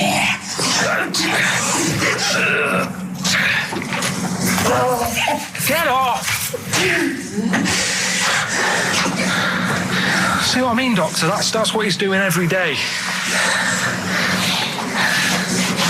The state of this. I don't know why you do it, because it's not as if you're going to crack it open. But I tried, didn't I? God damn it. At least I did that. I love it, the effort. Yeah. It's almost, I wonder if it's almost a strange premonition of the future. Yeah. You in some kind of home. All right, well... what's the question? Little question then. What result did I get in history? Good. Right. Yeah, well, tricky one that. ricky.gervais@xfm.co.uk. I'll text. Will we take text? I can't really bother to check the texts. All right, then. Here you know. Thanks for that, Rick. Sneezy. Yeah. All right, I'll play... Prinish Brothers, yeah, it's a lovely tune from their album, what's it called? Yours, Mine and Ours. Blinded by the Stars. Right, redeem yourself. Have you got the film thing you're in? Right, yeah, I'm in a film. It's Pulp Fiction this week. Right. Changed it a little bit, tweaked the storyline a little bit. Okay. It's just... To make it better, yeah. It's just do you know I've talked about Suzanne's hair and that? Yeah. About when she got it cut, didn't like it and that. Yeah. So it's sort of about that. Listen to it, there'll be a question at the end. You can win some good stuff. Yeah, well... Right? So, and this is the scene where they're in the restaurant, do you know, when they're about to do the robbery? Yeah, right. Except it's not a restaurant, I've changed that, it's a barber's. Right. All right? Okay. All right. God. There you go then. Is there going to be a question after this? Yeah. Okay. Right. Girlfriend came in here earlier. Had a haircut, I'm not happy with it. Look at the state of that. Well, don't laugh. Yeah? I mean, I don't want to cause any fuss, but just want you to sort it out. Afraid I can't do that. Well, you can do that, because it looks a mess. Look, my friend, this is just where you and I differ. Well, you've got to do something, because look at it. When she came through the front door at home, I thought Dave Hill out of Slade had walked in. Funny, I was thinking the same thing. Look, I don't want to cause any problems or anything. She hasn't even seen it properly yet. She sort of had it cut and came straight home and didn't look at it. Suzanne, just look in that mirror. Look what they've done to your head. God damn it, what is it? Suzanne! No! We're not going to do anything stupid, are we? I'm the manager here. There's no problem. What do you mean it's not a problem? Look at the state of her hair. Be calm, cooperate, and this will all be over in a minute. I'm going to go home. No, we're not going anywhere until they've sorted your hair out. I'm not walking home with you with your hair like that. It's embarrassing. So let's just get it. You die. No, forget having it dyed. Just get it cut. Colour's not a problem. Just sort it out. Just get rid of... Let's see what we can do. Right, good. Look at it. Look at the state of it. I'm trying real hard. Suzanne, just keep your head still there so we can... Just hang in there, baby. You're doing great. I'm proud of you. Just sort that bit out there. Just cut that.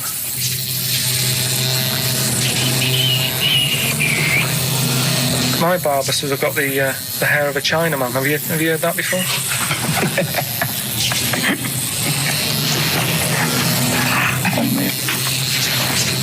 What? What's so funny about that? Is it serious or what? Freaking me out. If my answers frighten you, you should cease asking scary questions. It's almost over. There you go. No, it's not brilliant, but that'll have to do, won't it? I reckon we'll have to buy her a hat on the way home. Yeah, that's probably a good idea.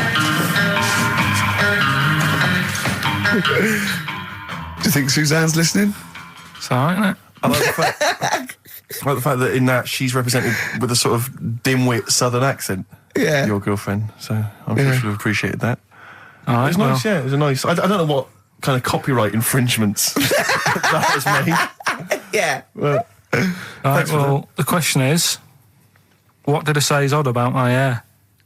Odd about your hair? Yeah. Oh, well, All yeah. right. Fans of the show will know that already, I'm sure. Yeah, so email in, ricky.gervais@xfm.co.uk or, just email, actually. Yeah.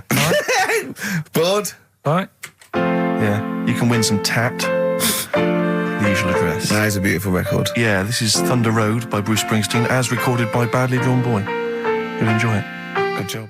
Right, Carl. This is where he shines. This is what Carl gets Mondays off for. Yeah. Okay, Carl, what is it? You want to explain this? It's the bit when I'm in a film and sort of edit me into it, so I'm like an actor in a major film. Yeah. We've done Kes, we've done One Flew Over the Cuckoo's Nest, Shining, stuff like that. Mm-hmm. This week, it's A Few Good Men. Brilliant film. Brilliant film. With Jack Nicholson and that. Yeah. So you listen to this, and we'll give the question later on, probably. Let's give it after this. All right. Yeah, we'll give it after we've heard the clip. I haven't really got one sorted, but I'll think of one whilst it's on. So have a listen to this, take everything in, and then the question at the end. So it's a scene where it's the court case. Yeah. All right? All right. All rise. Call your witness. Yeah, he's just coming now. All right, Jack. Colonel. What? I'd appreciate if he would address me as Colonel or Sir. I believe I've earned it. Defense counsel will address the witness as Colonel or Sir. All right. All right, Colonel.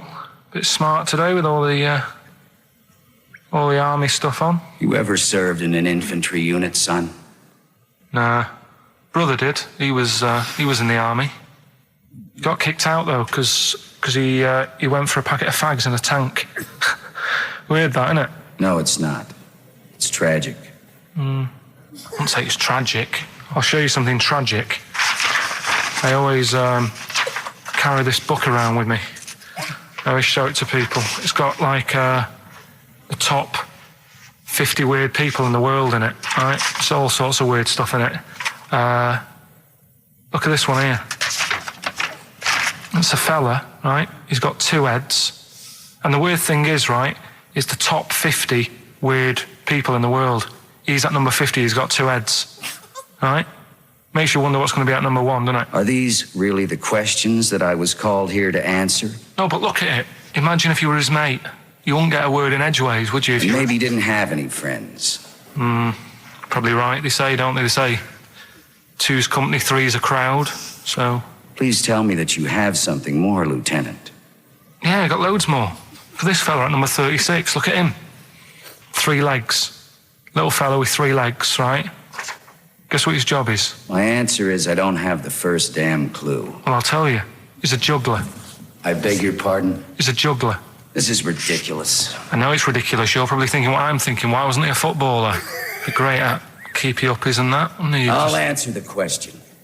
You want answers? It's just that I'd like to know the truth. Because You can't handle the truth. Gentlemen. Well, I've paid for the book, so I think I'm entitled to know why. I don't give a damn what you think you are entitled to. You better get somewhere fast with this, Lieutenant. What about this one then? This lad here, he's 12 years old. He looks 48. What do you think? No. Why not though? You said you didn't want to know any more about the juggler. You didn't say you didn't. I know what I said. I don't have to have it read back to me like I'm... Right. Lieutenant, do you have anything further for this witness? Well, just wanted to know if you thought Mr. Webfoot at number 42 should have took up swimming, but... Absolutely. Yeah, you'd say that now, wouldn't you? Forget it. Well, I don't know what to say, really. That's Karl Pilkington in the film A Few Good Men with Jack Nicholson, acting alongside Jack, and I have to say, giving him a run for his money. I think Karl is a really good actor. I genuinely think that. Should we put him in something? Yeah, definitely. Okay. Right, what's the question? What's your forte, do you think? Just sort of playing that sort of stuff. Okay. Deep stuff. Yeah, okay. Yeah, so we can sort that out. Think of a question there out of that little lot. You've not got one? Well, I've got... Who was at number 36? Whatever it was. What was it? Don't know.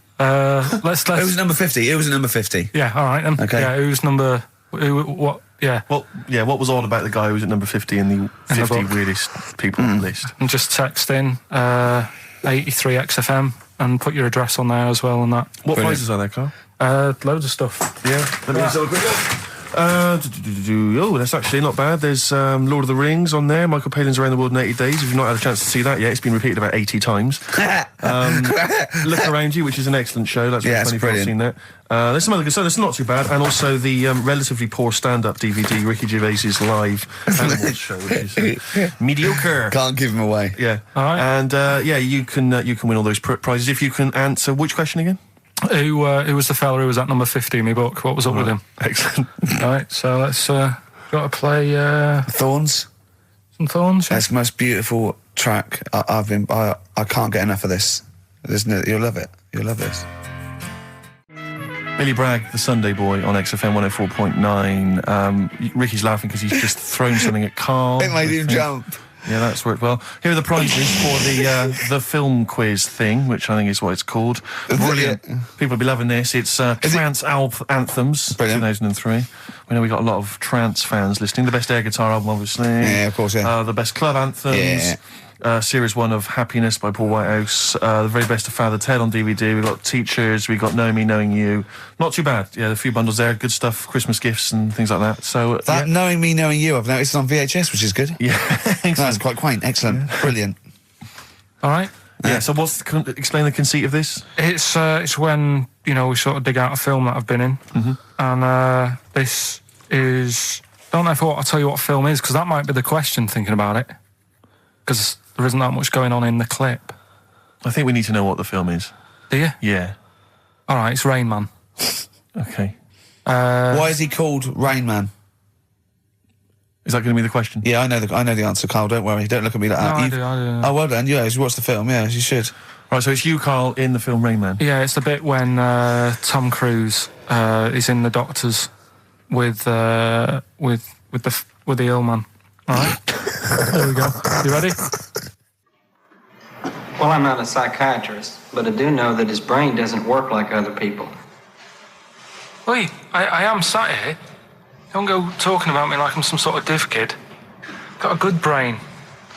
Works well. It stores all sorts of information and stuff, doesn't it, Tom? He remembers things, little things sometimes. Well, don't say like that, little things, as if it's stuff that isn't important. Are you good with numbers? The doctor's asking you a question. Yeah, no, I'm just thinking. Good with numbers. It depends. Not that good at maths, but I remember facts that have got numbers in them. Like I know that 1 person in 2 billion will live to be 116 or over. Right? Weird thing is a lot of them are Chinese, so, sort of makes you wonder if they're lying. I'm afraid I don't understand what you're talking about. What do you mean you don't understand? It's not... All right. Here's an easier one for you then. Goldfish have better memories than people think. He's right. He's right? Yeah. See? There you go. Goldfish related. Oldest goldfish in the world was 41. No. Yeah. Funny thing is there, if it was a goldfish with a dodgy memory, could have been older. Could have been, pushing 45. So. That's amazing. I mean, that is amazing. He should work for NASA or something like that. Well, wouldn't go that far. They're the sort of things that I like reading about. I've got that big book there. It's full of Did you read all this? Yeah, don't... You read all these stories that are in this book. Don't bother touching Maybe it. you better put it back. Give it back. Go. Okay, no, Ray, take it easy. I'm not gonna... I won't touch anything else, Ray. Come on. It's okay, Ray. It's okay. Come on. Can I ask you something else, Raymond? No. Well, you've annoyed me now. You've kept coming here saying I'm daft and that and messing with my book. Just go, will you? Excuse me. Were they messing with your big book of freaky facts? Yeah, that's out of order. Good. Right. So what's the question? Why is he called Rain Man? Yeah? Yeah? Everyone happy with that question? Yeah? Yeah. Okay, Ricky.Gervais at xfm.co.uk. Why is he called Rain Man? Right? Yeah. XFM. Right, okay. Are you in a film this week, Carl? We're doing that now? Yeah, go on. Get it over with. Hang on a minute then. Get it over with. Let's get this show over with. We can go home. You can go off to Lanzarote and sit on some ash. Some charcoal. He's not happy about that. That's annoyed him. The listeners have all ganged up on him. Yeah. XFM giving him 2 CDs. We've had more calls for his resignation this week than ever before. What do you think of that, Carl? What do you mean? There's another reason. Do you know what I mean, though? Because he's grumpy. He's not just giving it. He goes, well, I can't help it, can I? I don't want it. You're being paid well to do a job. People have tuned in to be entertained, to have good songs. Me and Steve are working I'm pressing here. the buttons. I'm paid to press the buttons. That's what I'm doing. Has every CD started on time? Then Yeah. why would they give you Monday off if you just paid to press the buttons? Don't get every other Monday off, do I? So have you stopped doing that now, have you? Well, yeah. Why? Because there's work to do in that. But I'm not moaning about it. Let's get on with it. Right, Scrooge, right, is the film that I'm in. Thought I'd do a Christmassy one. Okay. Right? Yeah. So get people in the Christmas mood and that. Yeah, you have. Yeah, you have got people in the Christmas mood. You're like Santa visiting them. So It's you in the film Scrooge. Yeah. Which Yes. version of Scrooge? The old one. Is it? If it's just you moaning with bells, I'll be annoyed. Right, go That on is then. essentially Scrooge. yeah. Right, Scrooge, listen to this, and then there's some question at the end. All right. And you can win some stuff and that. Yeah. All right. Yeah.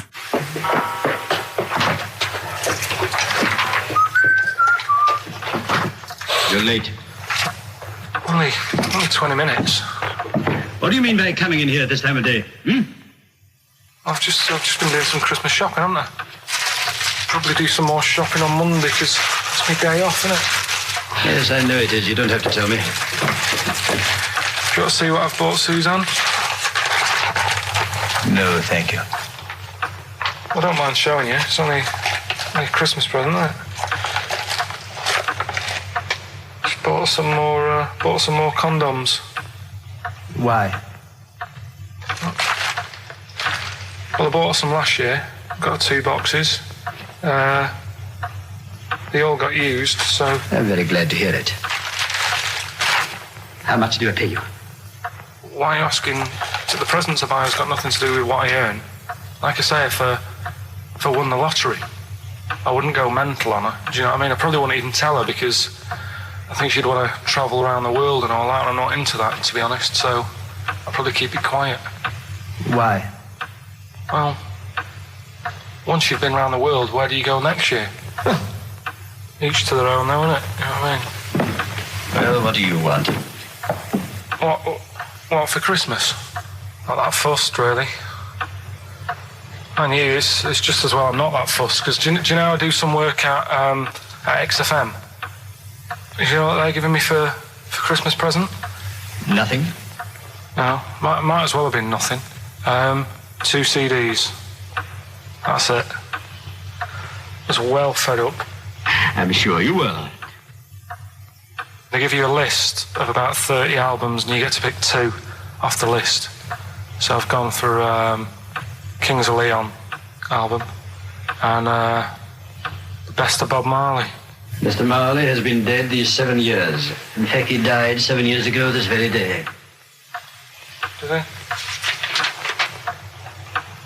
Do you know what sort of donuts Bob Marley likes? It's not my business. No, it's not a proper question. It's an old Peter Kay joke. He likes the ones with jam in. Do you get it? Garlic bread. It's good, isn't it? Excellent. Oh, Carl, well done. Carling Scrooge there. The only man more mean and depressed generally than Ebenezer Scrooge. Oh, dear. Oh. What's the question, Carl? Well, if people have been listening from the start, right, what albums am I getting? Yeah. Is that good? Mm-hmm. Good, yeah. What albums am I getting from for working for this place for 6 years? All right. Ricky.Gervais at xfm.co.uk. Another big moment here. We've had Rockbusters. Now we're going to have Carl's film quiz thing, isn't it? Yeah, it's a film quiz thing. I've done Planet of the Apes, right? Because one of the things we did in Lanzarote went on this tour with sort of 3 northern blokes, and they didn't really know what they were talking about. Joking. You're joking. Northerners not know what they're talking about. You're having a laugh. No, they'd obviously sort of not had much luck here, right? And thought, let's go over to Lanzarote, buy some vans, right? Get people in it. We'll do a tour of the island. And whenever someone asked the question, like, what year did the volcano happen? They go, oh, we'll take you to the visitor centres. You can read about it there. So they never actually answered anything, right? So they were useless. But one of the things that they told us was that Planet of the Apes was filmed in Lanzarote. Right, okay. Right, that makes sense. A bit of it. Well, does it? Does it make sense? Well, what do you mean? Well, maybe it was, maybe it wasn't. Okay, anyway. No. I mean, if they wanted to show sort of an barren, sort of post-apocalyptic sort of subject, choose where you went on holiday. Yeah, obviously. Yeah, but when we were there, he took us to this sort of beach, and I said, "Is this where they did it?" And he was like, "Yeah." I said, "What? Right there, yeah." And I watched it, and I couldn't see where I was. Yeah, you know that if you watch a film from 1968 and you've been to the same place, you're not going to feature. You're not going to see you in the back walking along the beach. It's a new one, new Planet of the Apes. Oh, it was a recent Planet of the Apes. Yeah, that's what they said. Yeah, right. So I thought I'd sort of. Now that sounds a little bit more far-fetched. I'd have thought that was probably a lot in Hollywood. Yeah. Well, anyway, is this the current Planet of the Apes or the old one you've done? Current Planet of the Apes. This is the recent one. All right, there'll be a question at the end of it, so listen on that. Is this entertaining to anyone, this? I mean, just take the last 4 minutes of conversation. But seriously, Rick, who cares? I don't. Do you? No. I don't. DVD's selling well. Exactly, what do I care? All right, come on then. All right, so Planet of the Apes, question at the end of it, listen and win some stuff, all right? Hey, where am I? What is this place? Hang on a minute, I'll have a look. According to the Lanzarote guide, we've been dropped off at the volcano bit. Apparently there's 36 volcanoes here to be seen. I hope you don't mind my saying, but this is a waste of time. I know what you mean. Don't know why they need 36 volcanoes. Just keep one. Fill the rest in. Like a car park or something. Excuse me, guide. What's why's the bus dropped us off here? What's so special about this place? Well, according to our holy writings, that is where creation began, where the Almighty breathed life in the time before time. Wow, it's amazing, that, isn't it? All this has been stood here for years and years. What about the coffee shop there? Is that old, is it? Well, nothing. You're out to rip us off. I raised about £4 for a coffee there. Always ripping people off. That's what annoys me with these trips. You get us in the middle of nowhere, we die in a thirst. I'm not able to do without. The reason I've come here, I believe this is where they did Planet of the Apes, innit? Love monkeys. Especially the ones in Planet of the Apes, because they talk and that. Talking monkeys can't exist. Joking, aren't you? Of course they can. Getting up to all sorts of stuff. I read about a monkey the other day who worked on the railway. Right, there was another one about a chimp that did a bank job and went off to Spain to sort of... Shut up! Oh, yeah. What is that? Little monkey fella. It's come from that little coffee shop. It's been serving coffee. Now that is worth paying £4 for. No, you're teasing him. I'm not teasing it. It's working, isn't it? It's serving the... We want some coffee. Get us some coffee. I've heard about this. You can buy coffee that's been sort of hand-picked by monkeys. It's like Coffee Mate, except it's more sort of coffee primate. Yeah. Hello, little fella. We want coffee. What do you mean, we? You're gonna have a coffee, aren't you? What else are you gonna do? Go and look at another 35 volcanoes? I'm staying here. I'm having a monkey coffee. It's brilliant. You find this amusing? Jesus, it's a talking monkey. Right, mate. Have a couple of coffees. Don't start now. We're off duty. I'm starving. What do you mean you're off duty? Have you bananas later? Just get us a couple of...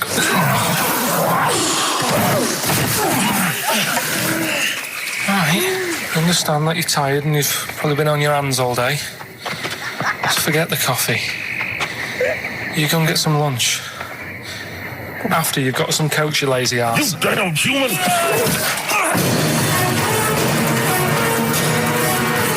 Powerful. Lovely. Excellent. So, what's the question? If you've been listening to the whole show, how many volcanoes do I think's on the island of Lanzarote? Okay. Yeah. I might have it wrong, what I've been saying, but it's roughly around that. Yeah, so what have you been saying? Yeah. Yeah. All Brilliant. right. Ricky.Gervais at xfm.co.uk. You're more likely to win the prize if you leave your address on the email. Yeah. Because otherwise we can't really be bothered to phone people or email them back. So, Good point. Put your address on there and you could win some crap. In a jiffy bag. And it's Ricky Gervais, Steve Merchant, Karl Pilkington hosting the final show. Exciting. Which means the last film quiz. Karl puts himself in a film. Claire's on next week, by the way, and then Adam and Joe. Sturgis, then Adam and Joe, brilliant. Adam and Joe coming back. So that's Excellent. They're excellent. Right. Matt Lucas said he'd do a show. Give him a call, and maybe him and Dave Williams. Yeah, might big do things that. at the Might do that. Yeah, very good, wasn't it? Yeah, it'd be all right. Yeah. Right, the film thing. This is when we get like a film, and I'm in it. Right. So I'm doing. We talked, a bit about gay fellas and that today. Yeah. So we're doing When Harry Met Barry. Okay. All right. Yeah. And listen to this, and then there'll be a question at the end, and you can win some more stuff. We've got DVDs. Some more shite. Some more good CDs and DVDs and that. All right, let's hear it. So When Harry Met Barry. All right. We've got 18 hours to kill before we hit New York. I know, yeah. Brought a few books just to kill a bit of time on the journey. When I buy a new book, I always read the last page first. That way, in case I die before I finish, I know how it ends. I read a book like that once. Not on purpose, though. It's just that all the chapters have been put in the wrong order, so it's a bit annoying. Got to chapter 1 before I realised. Are you finished now? Yeah, I bought another copy of it and read it in Lanzarote. It was all right. Good read. Listen, we're only staying in New York for a couple of days, aren't we? Because the place does me head in a bit. Oh, really? Yeah, it stinks, doesn't it? It's a really dirty city. It's noisy. It's funny, the people who live there call it the city that never sleeps. I'm not surprised with all the noise. I couldn't agree more. Listen, I know you're gay in that, right? What is the attraction with New York for you lot? What? Because it is like the gay capital, isn't it? They all love it. Even that Rod Stewart song, that Killing of Georgie, that was set in New York, wasn't it? Yes, it was. Yeah, well, that song was about a gay fellow, wasn't it, who moved to New York and ended up getting beaten up. Not a great advert for the place. You keep going there. Weird. Actually, I know why you like it. It's because it's a city that never sleeps, isn't it? You lot like going out late. You sort of run your life at a different timetable to everyone else. Are you finished now? No, I'm not being funny. I'm just saying. Just don't think you should live your life like that. Why not? Don't start getting angry. I think I'm entitled to throw a little anger your way. Especially when I'm being told how to live my life. Yeah, you're right. It is your life. And that's what I'm saying. Don't be dragging me into it. What? Well, you know I'm not gay, so why did you buy me a butt plug for my birthday? I'm not going to use it. What do you want me to do about it? I take it back, okay? I take it back. Right. Want to spend the night in a motel? No. Why not? Because you're gay and I'm straight, that's why. Why aren't you seeing anyone? Well, I'm seeing Suzanne again. We only split up for a few weeks when she had that funny haircut that made her look like David out of Slade. It's grown again now. She looked weird, didn't she? Well, but forget that. Anyway, don't want to share a bed with you again, not after last time. Oh, geez, what are we supposed to do? Oh, this isn't normal, mate. Pull over, forget it. All right, Forget don't it. you... I don't want to talk about How it. is that pull possible? over. Just pull over here. Fine, but let's just... It's nothing. I'll get a B&B. And by that, I mean bed and breakfast. Not bum and bollocks, as you call it. Get right? one thing straight. Not interested. See ya. Oh dear! Excellent. Oh, little Karl Pilkington. When Harry Met Barry. It's a classic film. What's the what? What song was I talking about? That we know. What song? What song? Yeah, okay. Artist will do, or the song title, whatever. Yeah, okay. Email only ricky.gervais@xfm.co.uk. We can squeeze in a tune, and then I hope Monkey final News. Monkey News. Oh, what tune have we got? How long is it? 3 minutes. It's a nice one, though. Brilliant. Bit of Amy Man. Fantastic. All right.